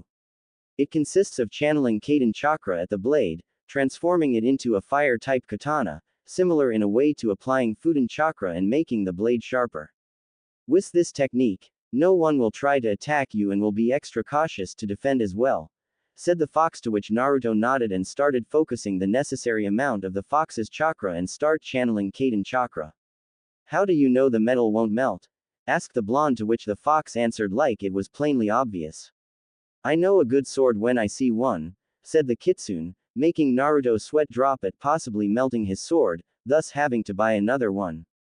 After channeling the chakra, Naruto was expecting the metal to suddenly turn into liquid, however, much to his amazement, the sword began to catch on fire. What was even more amazing was the fact that he wasn't being affected by the heat. After seeing this, Kyuubi grinned, saying that the flames would only hurt a regular Kaiden user, but Naruto was sharing a body with the Fire Lord of the Underworld. Now let's proceed with the physical training. You're getting stronger, but you're in no way near the strength necessary to wield the Furasere, free spirit, said the fox, to which Naruto mumbled something about stupid slave driver fox and began to do his sets of push-ups and sit-ups, followed by running around the training field and jumping from tree through tree. While the real Naruto was working out, a single person was just walking out of her favorite training ground.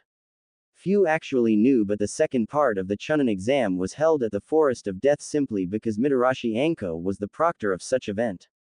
The reason as to why she liked the place was the peace and quiet that came along with it, plus a few animals to kill when she was feeling like a little blood. However, as she jumped from the gate, she sensed a lot of chakra being spent near where she was standing, presumably someone training in training ground number 43. When she arrived at the training ground, her jaw was instantly set to the ground. In front of her were what appeared to be hundreds blondes training Kaiden ninjutsu and apparently one doing physical workout. Actually, the sight before her made Anko drool a little bit at seeing the one doing push-ups and sit-ups. Damn, he's hot. Doesn't hurt to pay a little visit. Let's see who this guy is, thought Anko as she proceeded to the one working out, not even minding the clones stopping their training to look at the newcomer. The real Naruto suddenly received a message from one of the clones that vanished. He was furious that he was going to be perturbed in here, where he thought no one would ever come here except for the Chunin exams. Suddenly, a thought registered and Naruto knew the only one crazy enough to consider this side of the village a little playground. Mitarashi Anko was the most sadist person he ever met, and the fact that the fox liked the girl didn't help one bit.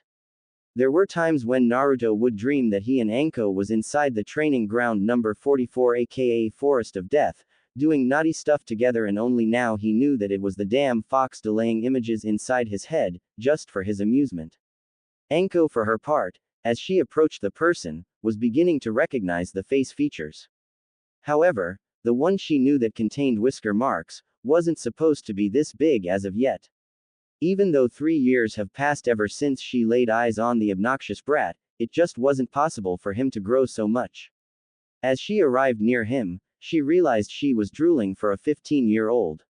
However, she was surprised to see the blonde getting up and surpassing her height by a good 6 inches. Anko is 5 feet 4, so Naruto is 6 feet 0. Is there something you wish to discuss, Anko-san? Asked Naruto, not demonstrating his rather irritation at having this conversation instead of training. I was just in the neighborhood. Sensed your chakra and came to check. Do you have a problem with me here? What's with the training? Never seen one train like this before, asked Anko, and while she was waiting for an answer, she was seizing the boy now overgrown man. Truth be told, she was rather mad for the blonde who didn't even say hello to her, but she guessed that she interrupted something, so that must have been it. She remembered what Yugo shared with her some time ago about the blonde taking responsibility for Asuma-san's death to Akatsuki, and safe to say, Anko wanted a few answers from the source. However, she was taken aback when Naruto turned to answer rather rude. I chose this area, so that no one would bother me, just like you have your own.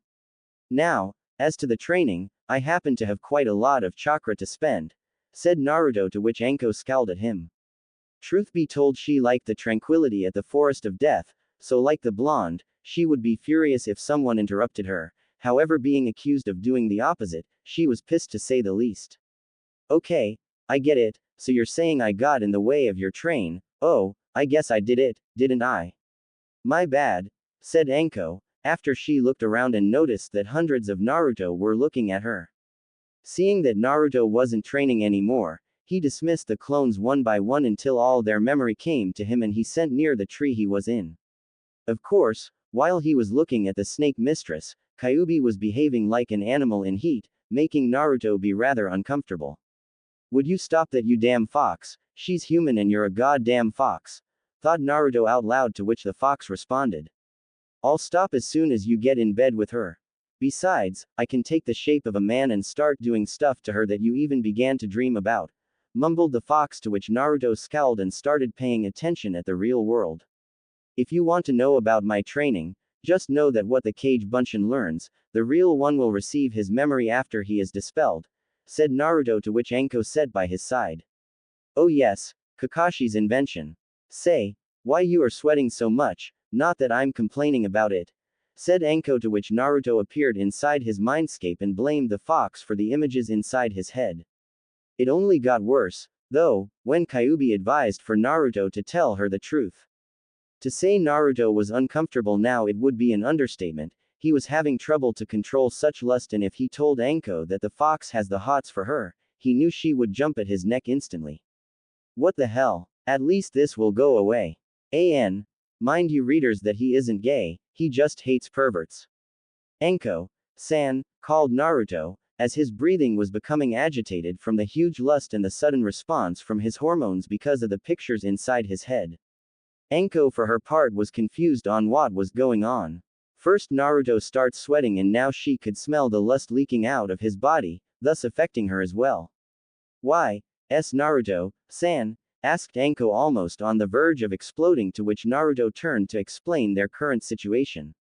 Would you believe it, I told you that this lust you're feeling, it all belongs to the fox inside? Asked Naruto, now having trouble breathing. Anko, after hearing that, gritted her teeth from the lust pressure.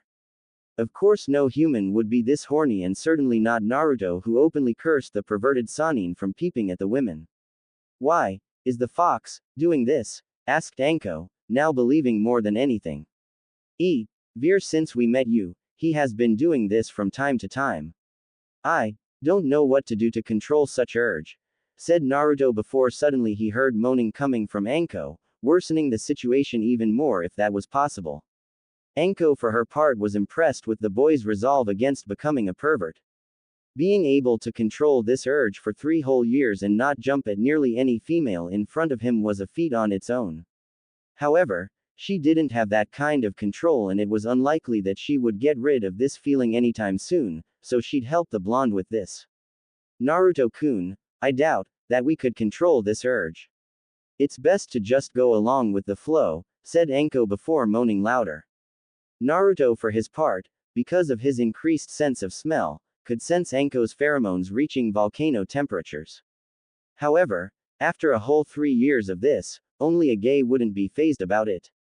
Suddenly Naruto saw Anko taking off her coat and come forward, becoming face to face with the blonde, then smashing her lips with his own. While the kiss was going on, Naruto was going nuts inside.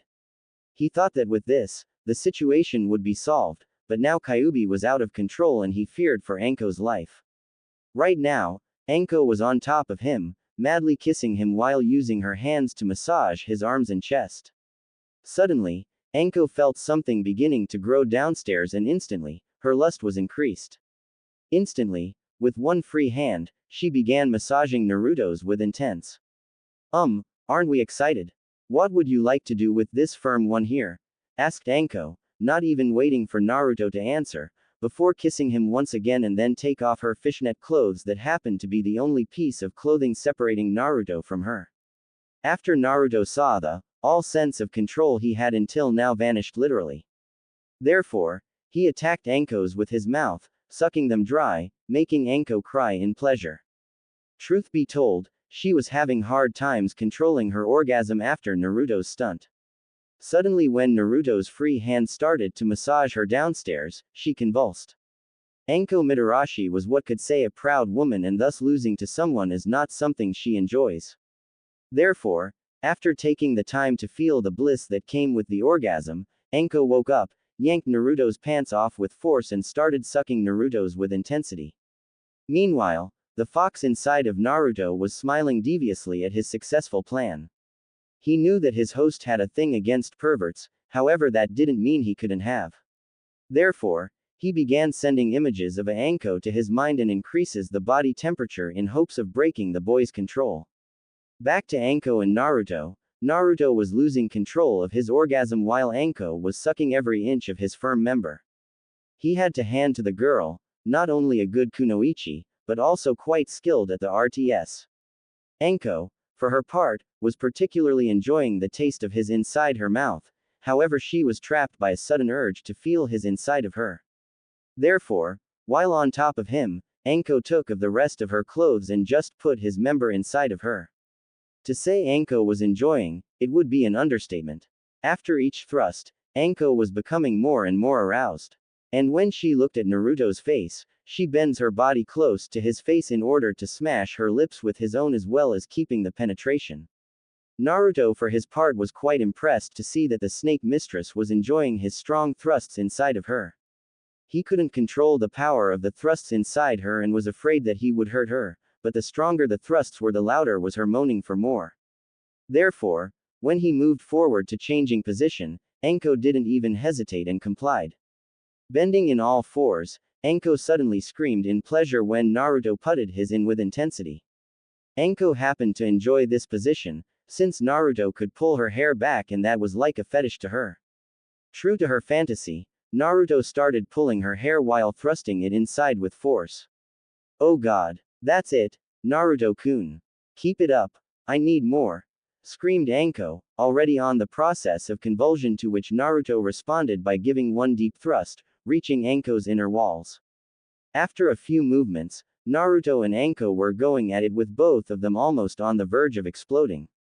Anko had already came with Naruto's inside of her, therefore her inner walls ended up squeezing his, making him moan even louder in ecstasy. When it was Naruto's turn to have an orgasm, Anko took his and sucked it once again, making Naruto lose all sorts of control and simply release the fluid inside her throat. A few minutes later, both of them, now fully dressed, sit side by side. Naruto was explaining to Anko that he and the fox shared the same body and that together they were one. Being that said, Anko understood his decision to take the blame for what happened, but he thought less of trying to convince him not to think like that, simply because he didn't even show that he regretted such decision.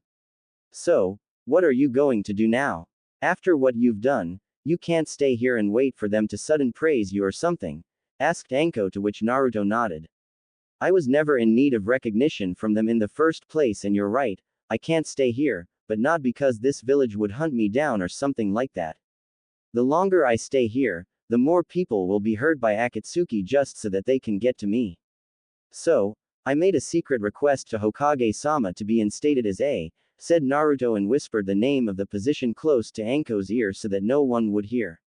Anko, for her part, after hearing it, understood his idea. Becoming a hunter nin would take him away from the village, therefore not endangering anyone. Akatsuki would search for him elsewhere, but they won't find him, simply because of a mask and a simple henge, changing the hair color. Well, Naruto, about what happened between us. Although that was the best I've ever had, it doesn't mean that we have feelings for each other. I, for one, didn't even know if you were dead or still alive since you disappeared for 3 years, and I bet you have feelings for that Sakura girl, right? Asked Anko, to which Naruto simply nodded in the negative. Sakura is nothing more than a teammate to me. My supposed crush for her was more of my sudden drive for attention in the past. But while I don't have feelings for anyone at the moment, I can say that I don't consider you more than a potential friend. Like me, you also suffered hardships in life, and right now, you know a secret of mine that only the Hokage, Jiraiya and Kakashi know of, therefore ask for secrecy in this, said Naruto, to which Anko smiled, appreciating the honesty and getting up.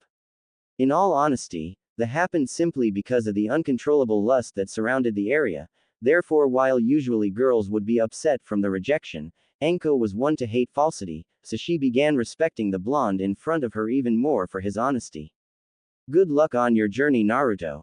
When you return, make sure to tell me about the trip, and don't worry, your secret is safe with me, said Anko, to which Naruto smiled and nodded. Thanks. I'll be sure to send you a few heads if you want to, said Naruto, to which Anko smiled genuinely for the first time in her life.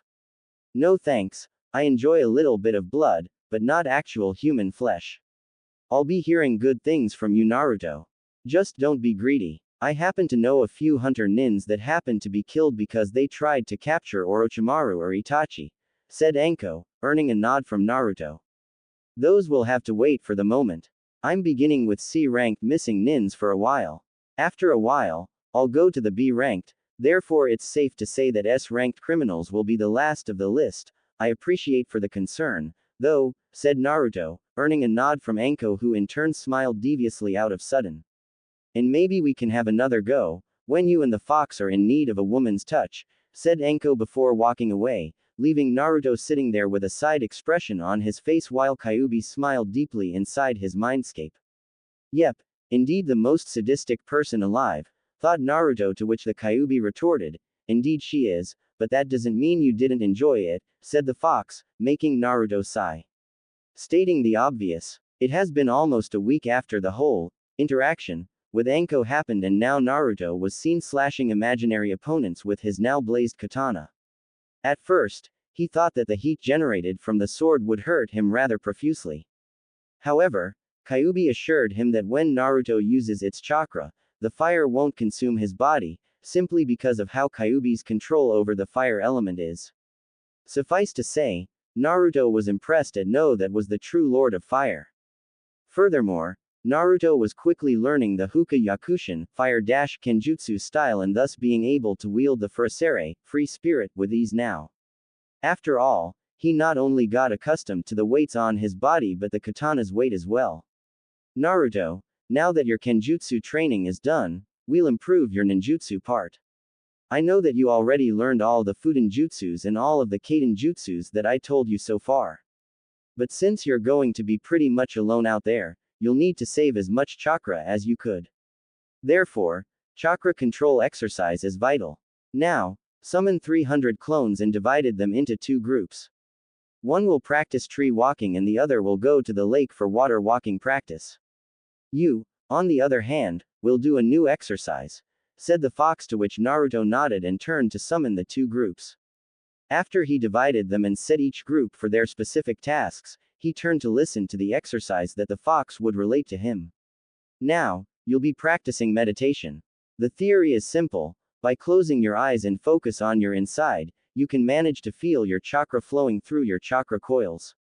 The objective of this exercise is to be able to feel how much chakra you're using while on a technique or just channeling chakra to a specific part of your body. After this exercise, there is 2 high-level Kaden jutsus that I will teach you. First one is a human one called Kaden Karyu Enden, fire style, Dragon Fire Missile Jutsu, and the other one is one of mine that I called Kaden Makai no Kyorin, fire style, Hell's Fury Jutsu, said Kyuubi, to which Naruto sit and closed his eyes, true to Kyuubi's teachings so far. Along the month period, Naruto was rather impressed by seeing this teacher side of the fox. While he was tough, actually more inclined to a slave driver, Naruto was able to learn a lot from the kitsune, thus shortening the time needed for him to be able to take care of himself outside of Konoha.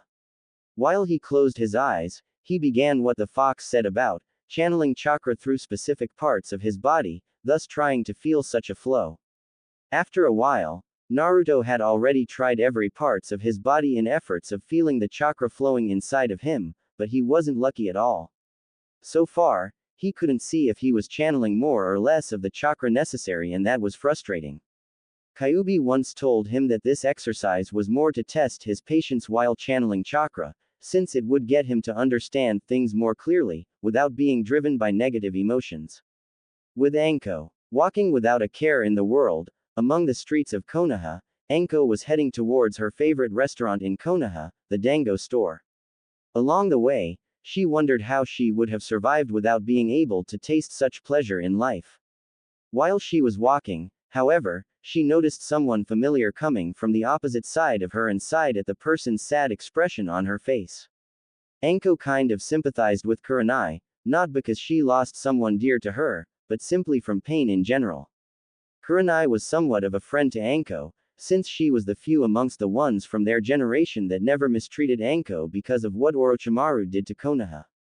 Deciding that a little comfort was in need, Anko approached the red-eyed Junin with a smile on her face.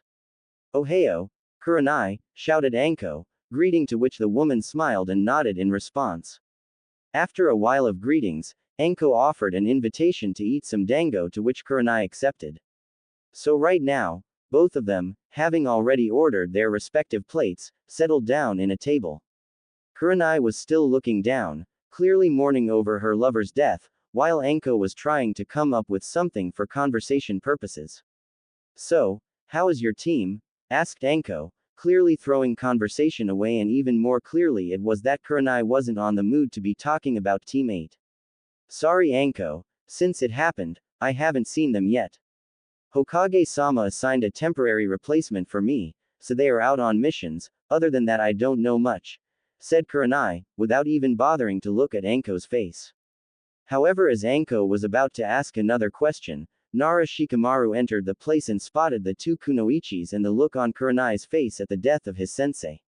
Truth be told, Shikamaru still wasn't accustomed to not smelling the intoxicating smoke that usually came out of Asuma's death sticks, but he at least was in terms with what happened and was on the verge of moving on, but seeing Kurenai's saddened face, proved to him that in her case, it would take longer to heal. Ohio, Anko-san, Kurenai-sensei, said Shikamaru, not with the pretension of staying any longer than he has to, since he felt like interrupting their conversation and it would be much troublesome to do a thing like that. Hello there, Shikamaru. Join us if you want. I believe Kurenai here would appreciate that you stay at least for a little while, said Anko, most likely begging for him to stay and bring up a topic that was worthy, also one that wouldn't increase Kurenai's sadness even further. Say, I was looking for Naruto, I wonder if any of you know where he is, asked Shikamaru, making Anko sweat profusely and suddenly diminish the guy's intelligence rate. Here she was expecting him to at least bring up a harmless conversation and instead the man asks for the man who, according to Kurenai, was the one responsible for Asuma getting killed.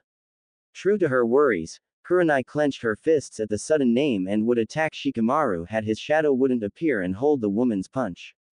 After seeing what she would have done, Kurenai withdrew her arm and apologized to the Chunin. Sorry Shikamaru, I didn't mean to lash out on you as just, said Kurenai, to which Shikamaru filled in the gaps for her. Every time you hear Naruto's name, you get angry. There is no need for apologies Kurenai-sensei, said Shikamaru, to which Kurenai nodded and looked down again. It was his fault that Asuma is dead. If he wasn't here, Akatsuki wouldn't come here searching for him, said Kurenai, almost like expecting to be contradicted by any of the two, but strangely no one said a word, making the red-eyed Kunoichi look at both shinobis on the table. First, she noticed that Shikamaru was sad as well, but she knew that the death of Asuma was the only reason, however Anko was with her eyes closed, presumably thinking. True to Kurenai's wonderings, Anko was indeed thinking, and the reason was Kurenai's comment regarding Naruto's staying here in the village. She wondered if Kurenai was saying that simply because of Asuma's death or that Kurenai really believed that Naruto staying in the village would only bring misfortune to the village in the future. Suddenly, she remembered the blonde saying something to her that. Flashback on. So, what are you going to do now? After what you've done, you can't stay here and wait for them to sudden praise you or something, asked Anko, to which Naruto nodded.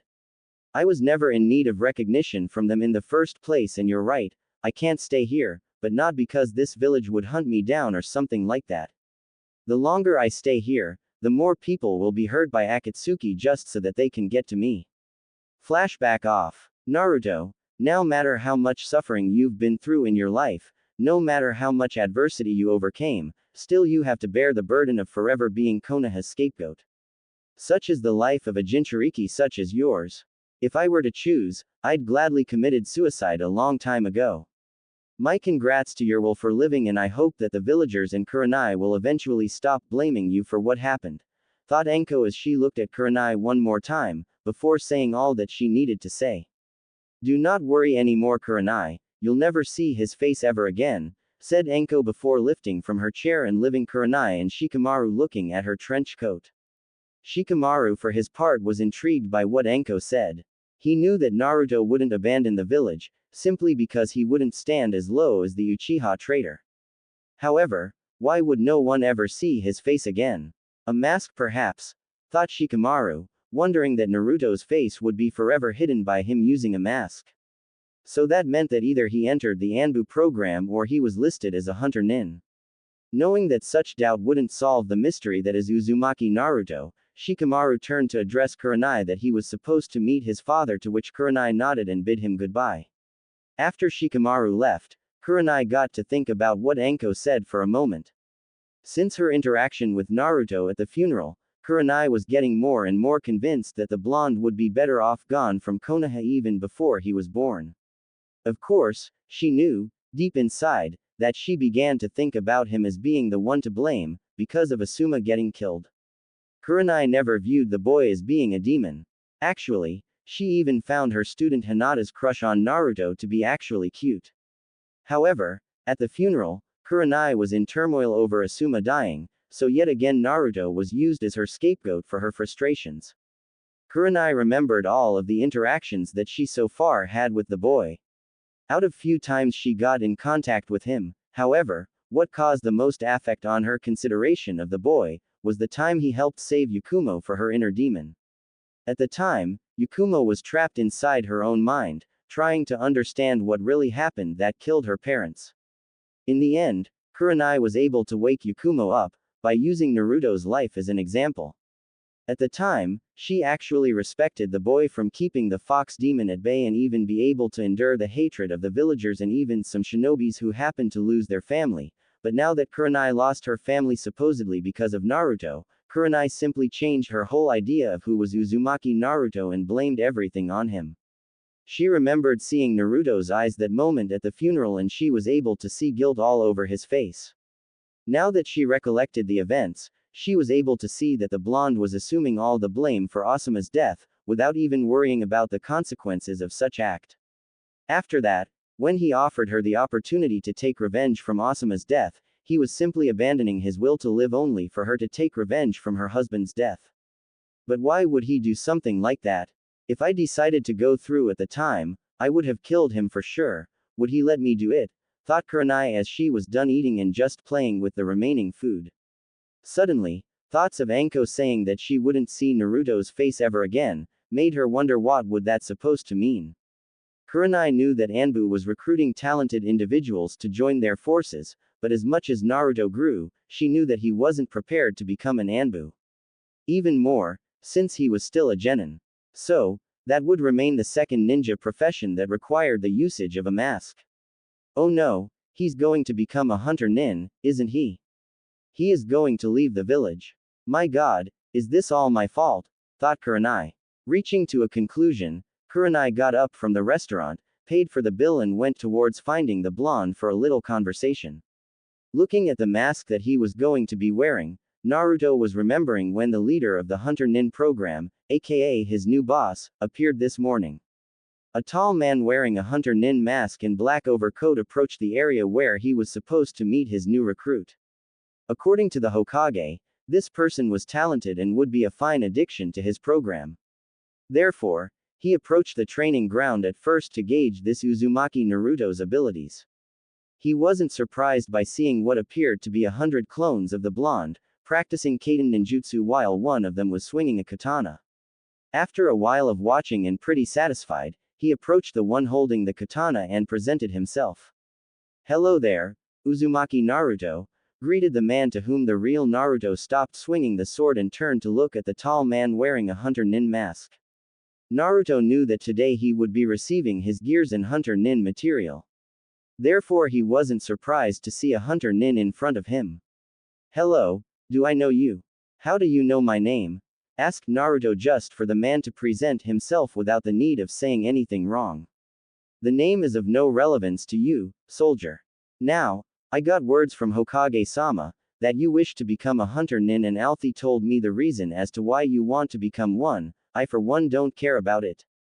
Your reasons are your own. Now, I'm the Hunter Nin leader, and as a hunter, you shall address me as leader Sama. Got that, soldier? Said the leader, gaining a nod from the blonde.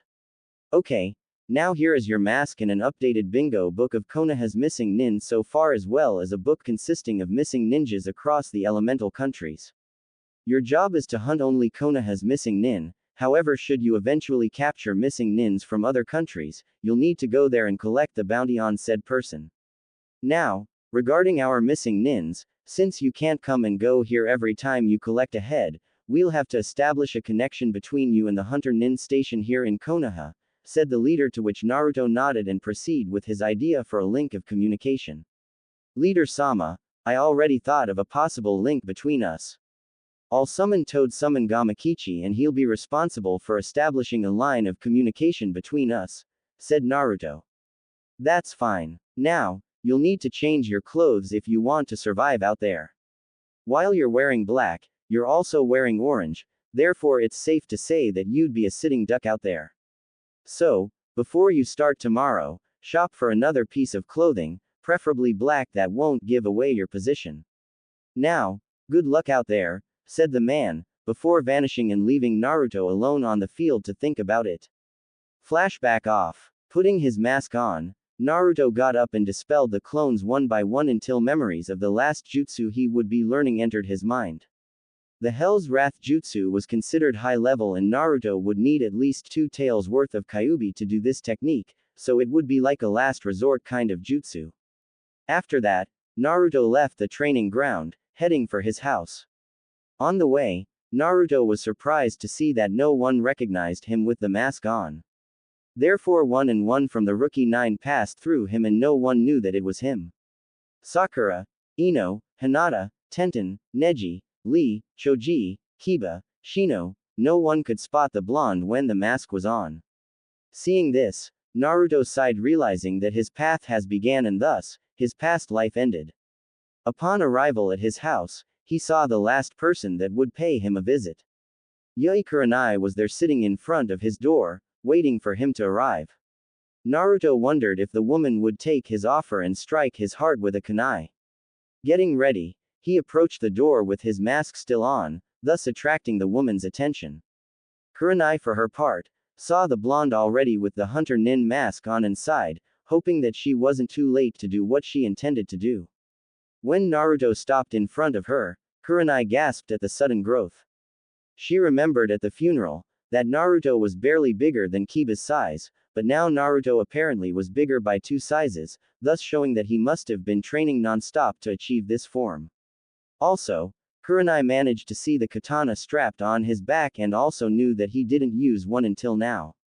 However, when it was supposed to open her mouth, she couldn't from the words, much less let a sound escape, to which Naruto took as in his responsibility to start any sort of conversation. Kurenai-san, what can I do for you? Asked Naruto, earning her attention and silently thanking his initiative so as not to look foolish. Naruto, first of all I wanted to apologize for what I said a month ago, said Kurenai and then waited for a reaction out of the now masked shinobi. No need for apologies. What you said was nothing far from the truth and you as hell know that. Spoke Naruto, making Kurenai look down in sadness, from seeing this boy was delusional as to his situation. You can't seriously believe that. I shouldn't have spoken that to you, you're not the fox, Naruto, shouted Kurenai, however not even phasing the blonde. Whether you believe it or not, Kurenai-san, the truth is that Kyuubi and I share the same body, so he is me and I'm him. Now, I'll just go inside and grab some money for shopping, be right back, said Naruto, not even waiting for a response. After he came back, he was surprised to see that she was still there waiting for him. You're still here, I see, asked Naruto, to which Kurenai nodded and turned to ask him about where he was going, to which Naruto responded by saying he needed to buy new clothes for the job. Naruto knew that Kurenai saw his mask, thus wouldn't try hiding his profession to her. Can I come as well? I want to talk to you about your choice of being a hunter nin, asked Kurenai, to which Naruto lifted his shoulders as in telling her that he didn't care whatever happened. On the way, Kurenai was apprehensive by looking at the masked blonde.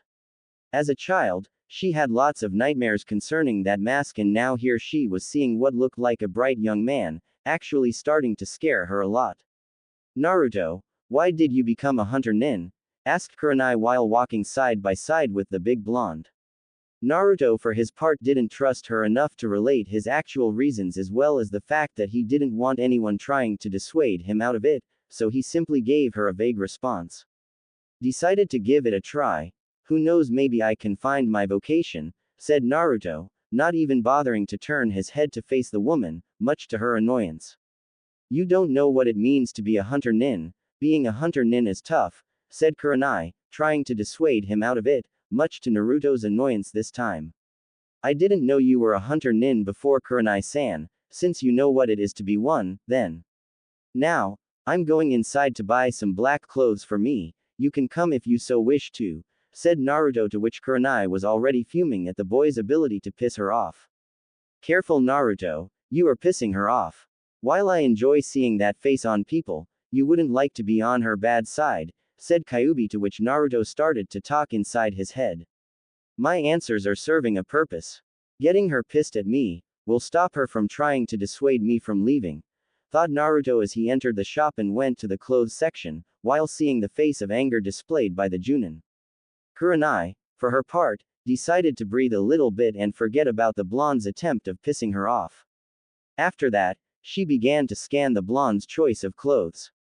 So far, Naruto picked up what appeared to be a black coat, also he picked a fishnet shirt and went to the dresser to try it on, never once taking his mask off, making her wonder if he's doing this so as to remain inconspicuous amongst the crowd. When he went out of the dresser, Kurenai had to give it to the guy. In a few minutes, he managed to find a style that well suited him and his new profession. Black cargo paints on the bottom and an open black coat on top of the fishnet shirt. Also, he found some fingerless gloves also black, finishing with dark gray boots. Actually, if she wasn't a month ago, blaming him for the death of her husband, she would find this new Naruto to be quite the looker, of course without the mask on. After seeing him paying for the clothes and leave the store, she sighed knowing that his path was now chosen and no one would change that. Now leaving the store, she ran to his side and started to look at his new look. Quite an enigma this guy, he didn't even appear to be thinking about anything other than going forward. What is on his mind right now, thought Kurenai. Upon arriving at his apartment, he took off his mask and looked at Kurenai for a moment. After this, Kurenai forever felt like betraying her husband after seeing the blonde's face, however she was awoken from her wonderings, when Naruto turned to speak. This will be last time we laid eyes with each other, Kurenai-san. Whether we meet after this, will be by pure coincidence, take care of what and who's important to you, said Naruto, before giving his back to the woman and closing the door, leaving her outside without even waiting for a response.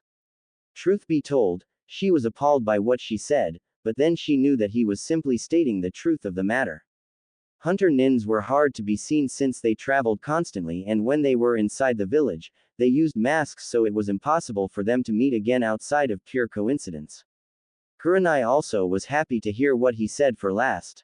Needless to say the blonde managed to get Kurenai out of her misery from Asuma's death and helped her wake up for life. Naruto, I'll be waiting for your return, so that I can tell my son your story. I want him to meet the one who faced the adversities in life and strive to overcome them. Through your story, I hope to teach my son what it means to be a true shinobi that inherited the will of fire. Naruto, Genin of Konoha, Jinchuriki of the Kyubi no Yoko and now Hunter Nin for Konohagakure. I'll do my best for the next generation to know of whom you are and who are you about to become in the future. Until then, please watch out for yourself. The next day, Naruto woke up to what was his last night's sleep inside the village walls. Strangely enough, he had the best sleep of his life. He dreamed about being able to see the world without worrying to come back or even having to fulfill a mission. Since he decided to leave the first thing in the morning, he woke up at 6 and was already heading towards the gate at 7. Looking around, he saw the shops beginning to open for business but very few citizens were on the streets, which was perfect for him. A couple of shinobis were visible, even 2 Anbus that were patrolling the area, but other than that, Naruto didn't recognize anyone. Practically visualizing the huge gate in front of him, Naruto sighed since right in front of the gate, there were a few recognizable people. Jiraiya, Tsunade, Kakashi, Anko and strangely Iruka were there to see him off. Somehow, they knew that Naruto would leave early and stood there waiting for his arrival. As to the group, they were waiting for Naruto to appear and leave to start his Hunter Nin mission, however their sights were met by a big 6 feet 2 inches man wearing all black from head to toe, Hunter Nin mask and blonde hair. Anko was the one who recognized the blonde, which earned the attention of everyone for 2 reasons. One was Naruto's outfit and 2 was that Anko managed to recognize him, which made everyone grow suspicious of the snake mistress. Jiraiya already figured that the girl and Naruto got comfortable with one another and began to write some noted on his notebook, earning Kakashi's attention from being the #1 fan of Ika Ika and Tsunade's fury. The result was Tsunade punching Jiraiya and Kakashi to grab the notebook and read the material so far. When Naruto stopped in front of the group, he was surprised to say that he didn't know what to say to them. Kurenai was easy because he wanted to piss her off, however this group was the only one to whom Naruto could trust, however he didn't want them feeling sad that he left or even trying to dissuade him of his decision. Luckily to Naruto, however, Kakashi chose to initiate the conversation. Naruto, contrary to what you might be thinking, none of us wishes to dissuade you of anything. We just wanted to wish you best of luck out there. said Kakashi with a smile behind his mask, to which Naruto just nodded and took off his mask, surprising everyone present. This new Naruto was somewhat different. His eyes' expression didn't have any doubts of what the blonde was about to do, and by looking at him, everyone somehow felt it was right for him doing this. True to their analysis, Naruto was actually confident that this was the best vocation for him. Also, he would protect the village by leaving them. By now, news of his fake travel to visit Jiraiya's network was already public, therefore Akatsuki would be out there trying to search for someone that doesn't exist anymore. I appreciate it, Kakashi-sensei. Well, I don't know what to say other than thank all of you for being here to see me off. Some of you just now entered in my life, but others were there for me since the academy. Please take care of yourselves and I'll be in touch through letters or when I come back occasionally. Until then, though it would be unlikely that any of you will be hearing from me, said Naruto, earning nods from the group. Seeing that no one chose to speak anymore, Naruto bid them all goodbye and proceeded to walk away from the village. Meanwhile, the group was talking between them about the blonde. Do you think he'll be okay out there alone? Asked Tsunade, to which Kakashi replied by saying that he could take care of himself. Iruka was amazed by the blonde's growth since the academy and concluded that the blonde would be every missing nin's nightmare some time from now. Enko was seizing him up to bottom and remembering the interaction they had together. Wow, he is even bigger than before. Good luck Gaki and come back for more if you like, thought Enko as she licked her lips. After about an hour of walking, Naruto looked behind only to see that the village was barely visible anymore. Smiling, he turned again and went forward to his first target of the book. Last night, before going to sleep, Naruto studied the bingo book with care in order to gauge his opponents. Starting from the C-level missing nins, Naruto was stunned to see one man named Nara Shishio listed as C-level missing nin. According to the bingo book, the man was responsible for raping some Konoha civilians and then leaving the girls at the park and blood all over their bodies. Thinking of the Nara clan, Naruto didn't actually know much about them outside their unrivaled skills on shadow manipulation. According to the bingo book, though, Shishio's abilities with the shadow manipulation was limited to the shadow binding, being that the clan's weakest technique ever. Also, it says the man barely received the promotion to Chunin from showing proficiency with Suidan ninjutsu, so Naruto would have to be careful of the guy. Naruto was stunned to see that the bingo book wasn't only describing the man's abilities and reason for defection, but also his whereabouts.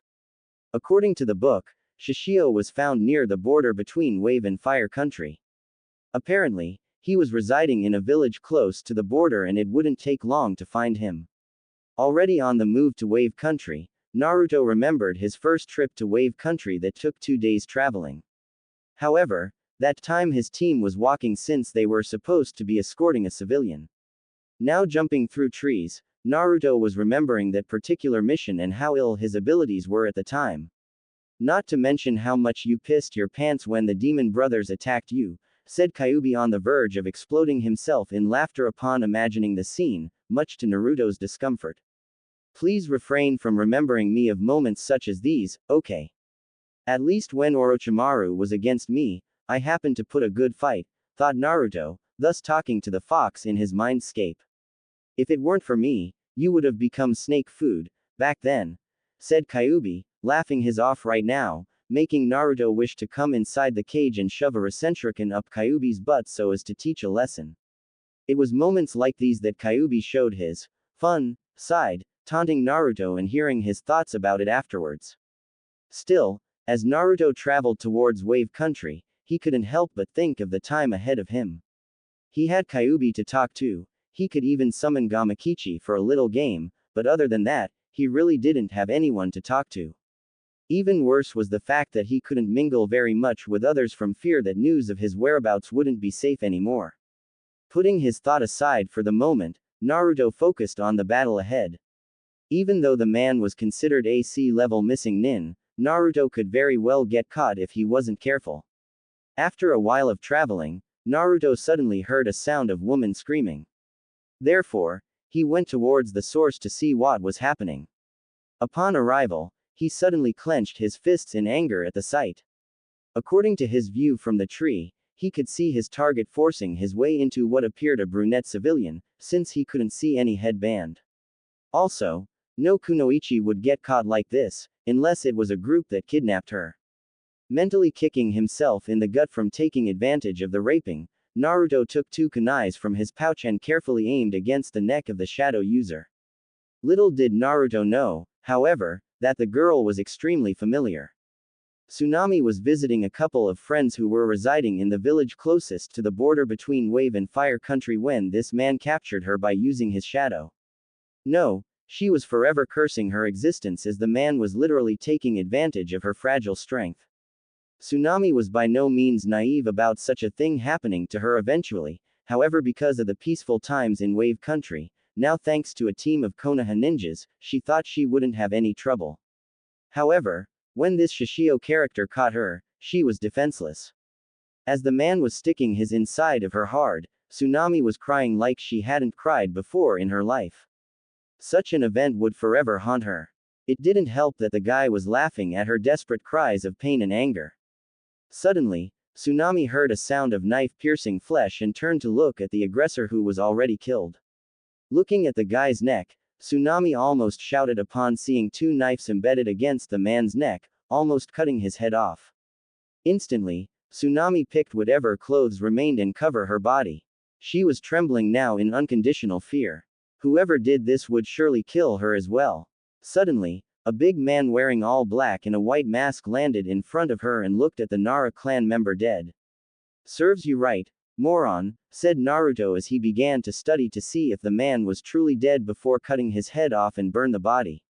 Should anyone capture this man, the Nara clan would be in serious disadvantage. "I have to destroy him," thought Naruto as he took his katana in order to cut his head, however he stopped upon hearing the woman breathing hard and trembling in fear. Upon looking at the woman, Naruto was appalled to see that the girl was no other than Tsunami, Inari's mother and Tezuna's daughter. God damn it, what is she doing here? Wave is very far away from here. Was she kidnapped? I must take her to Tezuna, then. Off to Wave Country, then. Tsunami-san, don't be scared of me. I was after this guy. Would you please close your eyes for a moment? What I about to do won't be pleasant to the untrained eye, said Naruto, calming the woman down a bit, since she kind of recognized the voice, but it seemed a more masculine voice than she remembered. Naruto, is that you? No, it can't be, but how does he knows my name? Thought Tsunami, but complied with the man's request. After Tsunami closed her eyes, Naruto cut the man's head fast, managing to sever the man's head without spilling much blood. Afterwards, he channeled a bit of Kyuubi's chakra and proceeded with the hand seals for Kaden Makai no Kan, fire style. Hell Blaze Jutsu, exhaling a thin line of fire which upon contact with the body, engulfed it completely in flames. Afterwards, he kept the man's head inside a scroll and summons Gamakichi in order to take the scroll to Konoha for the bounty. After the toad left, Naruto authorized for Tsunami to open her eyes, to which she did, only to blink in surprise that where the body of the rapist was located, now only flames could be seen. "Tsunami-san, are you alright?" asked Naruto, but was surprised that Tsunami flinched from the sudden touch of his hands. Nonetheless, he sighed and left the woman be for the moment. He didn't know how to deal with post-traumatic disorder, but he needed to take Tsunami to Tezuna. After a while of waiting for the woman to stop shaking, he heard the faint whispering of his name from the woman and turned to look at her. "Yes, it is me, Tsunade-san. However, I can't take off my mask out here in the open. Here, take my jacket and cover yourself. We'll need to take you back to your house," said Naruto before taking off his blouse and handing over to Tsunami, who appreciated the gesture and dressed the black jacket. "Thank you, Naruto-kun. Once again you come to the rescue, isn't it?" asked Tsunami, already breathing more relaxed, to which Naruto just nodded. Back in Konoha, Tsunade and the leader of the Hunter Nin division was talking about the new recruit. Tsunade was surprised to see the man complimenting Naruto's abilities both with the sword and ninjutsu. Suddenly, when Tsunade was about to open her mouth in agreement towards the man's assessment of Naruto's abilities, when Gamakichi appeared in the office, carrying with himself a scroll that Naruto handed to him. "Message from Sheet Death, for you Hunter Nin," said the toad, handing the scroll, to which the man opened and started to read. "Leader Sama, I found sea-level missing nin Nara Shishio on the way to Wave Country, continuing his favorite activity with a civilian. I took advantage of the situation and embedded his neck with 2 kunais, thus killing him as per my assignment. Below this letter lies the kanji for his head. It goes without saying that I already burned his body and by now his ashes must be reaching Iwa by now. After reading, the leader smiled behind his mask and released the dead man's head, holding the man's hair with his hands. He began, then, to analyze the man's expression and smiled upon seeing that the man was caught by surprise. Also, the leader was surprised by the clean cut near the man's neck, peculiar to a katana. Meanwhile, Tsunade was appalled by the man's smile over seeing a dead man's head, also wondering if Naruto was the one who actually did this. Azuki-san, I would appreciate if you didn't do that in front of me, it's rather appalling just to watch, said Tsunade, to which the man known as Azuki Geishi, Yugo's uncle, offered his sincere apologies. My apologies, Tsunade-sama, I was just admiring my new recruit's work some. Gamikichi, take this scroll and hand it to Shi, it will cover the amount for AC ranked missing nin as well as beating an old record of mine, hiahe. This guy is interesting, said Geishi before vanishing, leaving Tsunade and Gamakichi alone in the room. Gamakichi, when you saw Naruto, did he look disgusted by doing this? Asked Tsunade, slightly afraid of seeing someone as Naruto lose his innocence for good. No, Tsunade-sama, bro was quite normal. Although, I'd refrain from judging him because of this.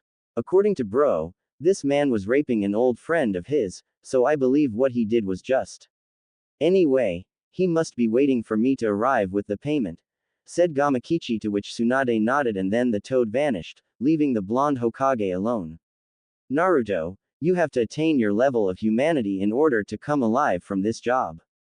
The more you kill, the more you'll appreciate doing it again. Be careful out there, thought Tsunade. While Gamakichi was getting his bounty regarding his first kill, Naruto was talking to the older woman, now more comfortable to what happened. Since the guy wasn't able to finish the raping, Tsunami would eventually get over it. Would the man finish the job, Tsunami would be scarred for life. The woman was surprised to see this new Naruto in contrast to the one she met almost 4 years ago. The Naruto she knew had this spark within him that was able to make everyone smile. This one, though, was more reserved, collected and strangely more mature than normally a man would be at his age. Tsunami was also surprised about Naruto's choice of profession, seeing that Naruto would always travel alone, without a soul to talk to or release some stress. At some point, Tsunami asked about the other ones from Naruto's team, to which Naruto promptly responded by saying that Sakura and Kakashi were the same as usual and Sasuke was training under a strong ninja. Tsunami wouldn't know of Orochimaru, thus telling her that Sasuke was now a missing nin wouldn't be really relevant. When Gamakichi arrived with the bounty and then disappeared, Naruto got up and ushered Tsunami to get up as well. Smiling at him, Tsunami felt a wave of safety, and all of that was thanks to the blonde. Somehow, the whole story of being raped was the past and now she would come back to her house and everything would be okay. All thanks to the blonde who by now was her hero. Are you some kind of angel, Naruto-kun? Asked Tsunami, surprising Naruto a lot, from hearing that term for the first time. You can see the irony of this, isn't it? The one with a demon inside of him being called an angel, said Kyuubi inside his mind. Angel? I don't think so, just being the right place at the right time, said Naruto as he walked towards her house in Wave Country, making Tsunami giggle at the modest comment. Well, I believe you're an angel that came to help Wave Country and now you saved me from being victim of rape, said Tsunami, grabbing Naruto's arm and leaning strangely closer to him. Shit, I was afraid of this happening, thought Naruto, to which the fox concurred and manifested. Since you're the one who saved her, she's showing feelings to her savior. You're in for quite a ride, there Naruto. However, this Tsunami is quite a looker, don't you think? Maybe you could get a rise at her before dumping her at her father's house, said Kyuubi, to which Naruto sighed, seeing that the fox was helpless. Pervert Kitsune. That would be wrong. I'll admit she is pretty and all, but she is vulnerable right now. Her head is a mess right now, I can't take advantage of her, thought Naruto, making Kyuubi growl and mumble about stupid blonde and his politically correct behavior. However, the fox wasn't the problem this time. Naruto was afraid that she would get physical with him, if the whole feeling his arm was any indication. Tsunami for her part was indeed feeling the blonde's arms and was quite mesmerized by the size and shape of Naruto's biceps. Naruto could have sworn at some point, he heard a little moaning from the woman while groping his arms and now his chest. Tsunami-san, what are you doing? Asked Naruto, now getting uncomfortable with the woman's hands caressing his chest. Nothing Naruto-kun, I was just getting to feel your body a little bit. I was under the impression you were enjoying. You aren't dating anyone, are you? Asked Tsunami, now making Naruto really uncomfortable. Of course, he liked the feeling of a woman's touch just like any other man, especially one at his age. Don't get me wrong here Tsunami-san, I was enjoying and no I'm not dating anyone. However you've just been through a traumatic event, therefore what you're doing is just because I was the one who saved you, said Naruto, almost on the verge of begging the girl to stop, so as to avoid having to reject her. Naruto, I appreciate the concern and all, but I assure you that no feelings will arise from me about you. I just wanted, to release some stress. This was a much stressed situation for me and I'm now in need to blow off some steam. You don't have to worry about me having feelings for you, Naruto-kun. You're a great guy and someday, we'll make a girl really happy, but right now, I'm needy and I want right now, shouted Tsunami, almost on the verge of scandal to which Naruto sighed, seeing no other alternative. Yeah, right. Just admit that you wanted to have with her and you'll feel a lot better, said Kyuubi to which Naruto nodded. Man, first Anko, now Tsunami, said Naruto to which the fox scowled at him from sounding like complaining. Pure shinobi, I feel so sorry for you. That snake lady almost rocked your world and now this woman is in need for some hot. What do you think she'll do to you? Hehehe, asked Kyuubi while laughing like a perverted demon. Okay Tsunami-san. We'll be arriving at a village shortly, once there, we'll rent a room, said Naruto to which Tsunami nodded and began daydreaming about feeling a man's body for the first time since Kaiza. At the hotel, after the temporary couple rented a room, Naruto took off his mask for the first time since leaving Konoha. After that, he quickly closed the drapes and turned to see Tsunami approaching him. Naruto was getting excited just by seeing the way the older woman walked at him, swinging her hips in a teasing manner. However, Naruto was in control of his body, therefore he waited for Tsunami to come over to him so that they could begin. When the brunette stood face to face with Naruto, she reached his cheeks with her left hand and began caressing it as she landed a fierce kiss on his lips. Naruto, however, was already lost in control, simply because of Tsunami's soft hands caressing his weak spot. After the initiation of the makeout section, Naruto used his both hands and began to caress Tsunami's body by either embracing her or caressing her butt a little bit. Tsunami, upon feeling Naruto caressing her from behind, smiled at the boy. No, man's initiative. Aren't you hot inside all these clothes, Naruto-kun? How about we take it off so I can feel your whole body, whispered Tsunami in a tone, making Naruto smile and enter the game of teasing he held dear so much. Of course Tsunami, wouldn't like to keep you waiting, now would I, said Naruto as he took off his jacket and his fishnet shirt, leaving his upper body visible to Tsunami who by chance, began caressing every inch of it with blood running down her nose a little bit. While Tsunami was passing her hand on Naruto's chest, Naruto's hand was already massaging the girl's, making her moan quite a bit, arousing Naruto even more than he was before. Remembering on the whole blowing off some steam, Naruto bent towards her neck and began to lick, earning more moans from the brunette.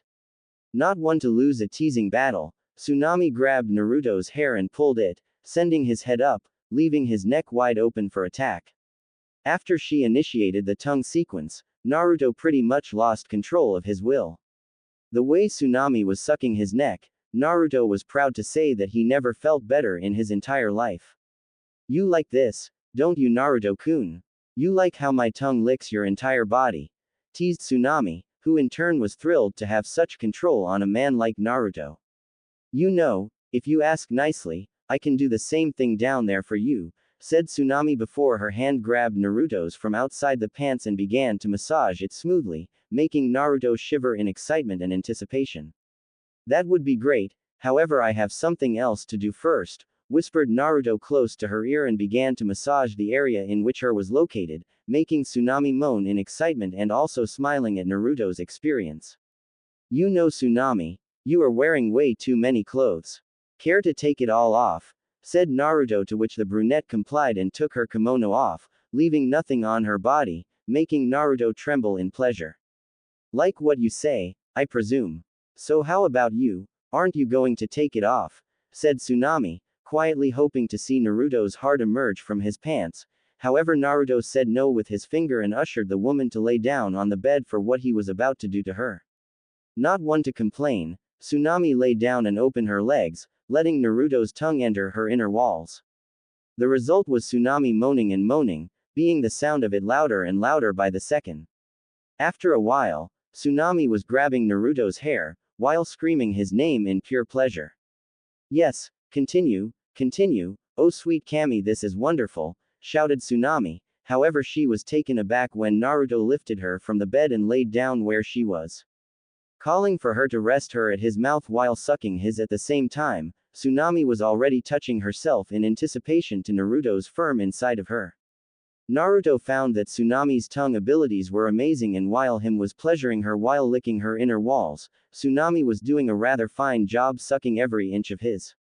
However, Naruto's licking proved to be too much for the older woman, who took his off her mouth and started screaming in pure lust. Oh my god, I'm coming. Wow, this is terrific. Oh my god, mumbled Tsunami as she came at Naruto's face hard. Naruto-kun, you made me cum and now it's my time to make you cum, isn't it? Now please tell me you've brought a condom along with you, asked Tsunami, to which Naruto smiled and handed the protective rubber to the girl, who smiled deviously in response. After opening with cautious, so as not to waste it, Tsunami grabbed Naruto's and put the condom in, guaranteeing their night for good. After that, Tsunami grabbed Naruto's and placed it inside her before proceeding with the up and down movement. To say Tsunami was surprised with the feeling, it would be an understatement. When Naruto's filled every inch inside of her, Tsunami could only scream out of pleasure. It didn't help the fact that Naruto bent over and started sucking her while he was humping the brunette. Wow, Naruto-kun, I never knew you're so experienced at this. You already made me cum and now you will make me cum another time as well. Please go faster, mumbled Tsunami, to which Naruto complied and speed things up a bit, making Tsunami shout even more in pure lust. Kami, it's so amazing. This feeling is so amazing, shouted Tsunami as she was now holding her hair with her hands while feeling Naruto's filling her up inside. After a long section, Tsunami and Naruto switched positions and the brunette was on all fours this time. Getting the picture, Naruto kneeled behind the woman and thrust his slowly, to which Tsunami moaned. Oh my god, it's so good, mumbled Tsunami, to which Naruto felt like saying a word or two. Tsunami-chan, you're so tight inside. It's a wonderful sensation, said Naruto, earning Tsunami's nodding and proceed to watch Naruto's movements while taking her from behind.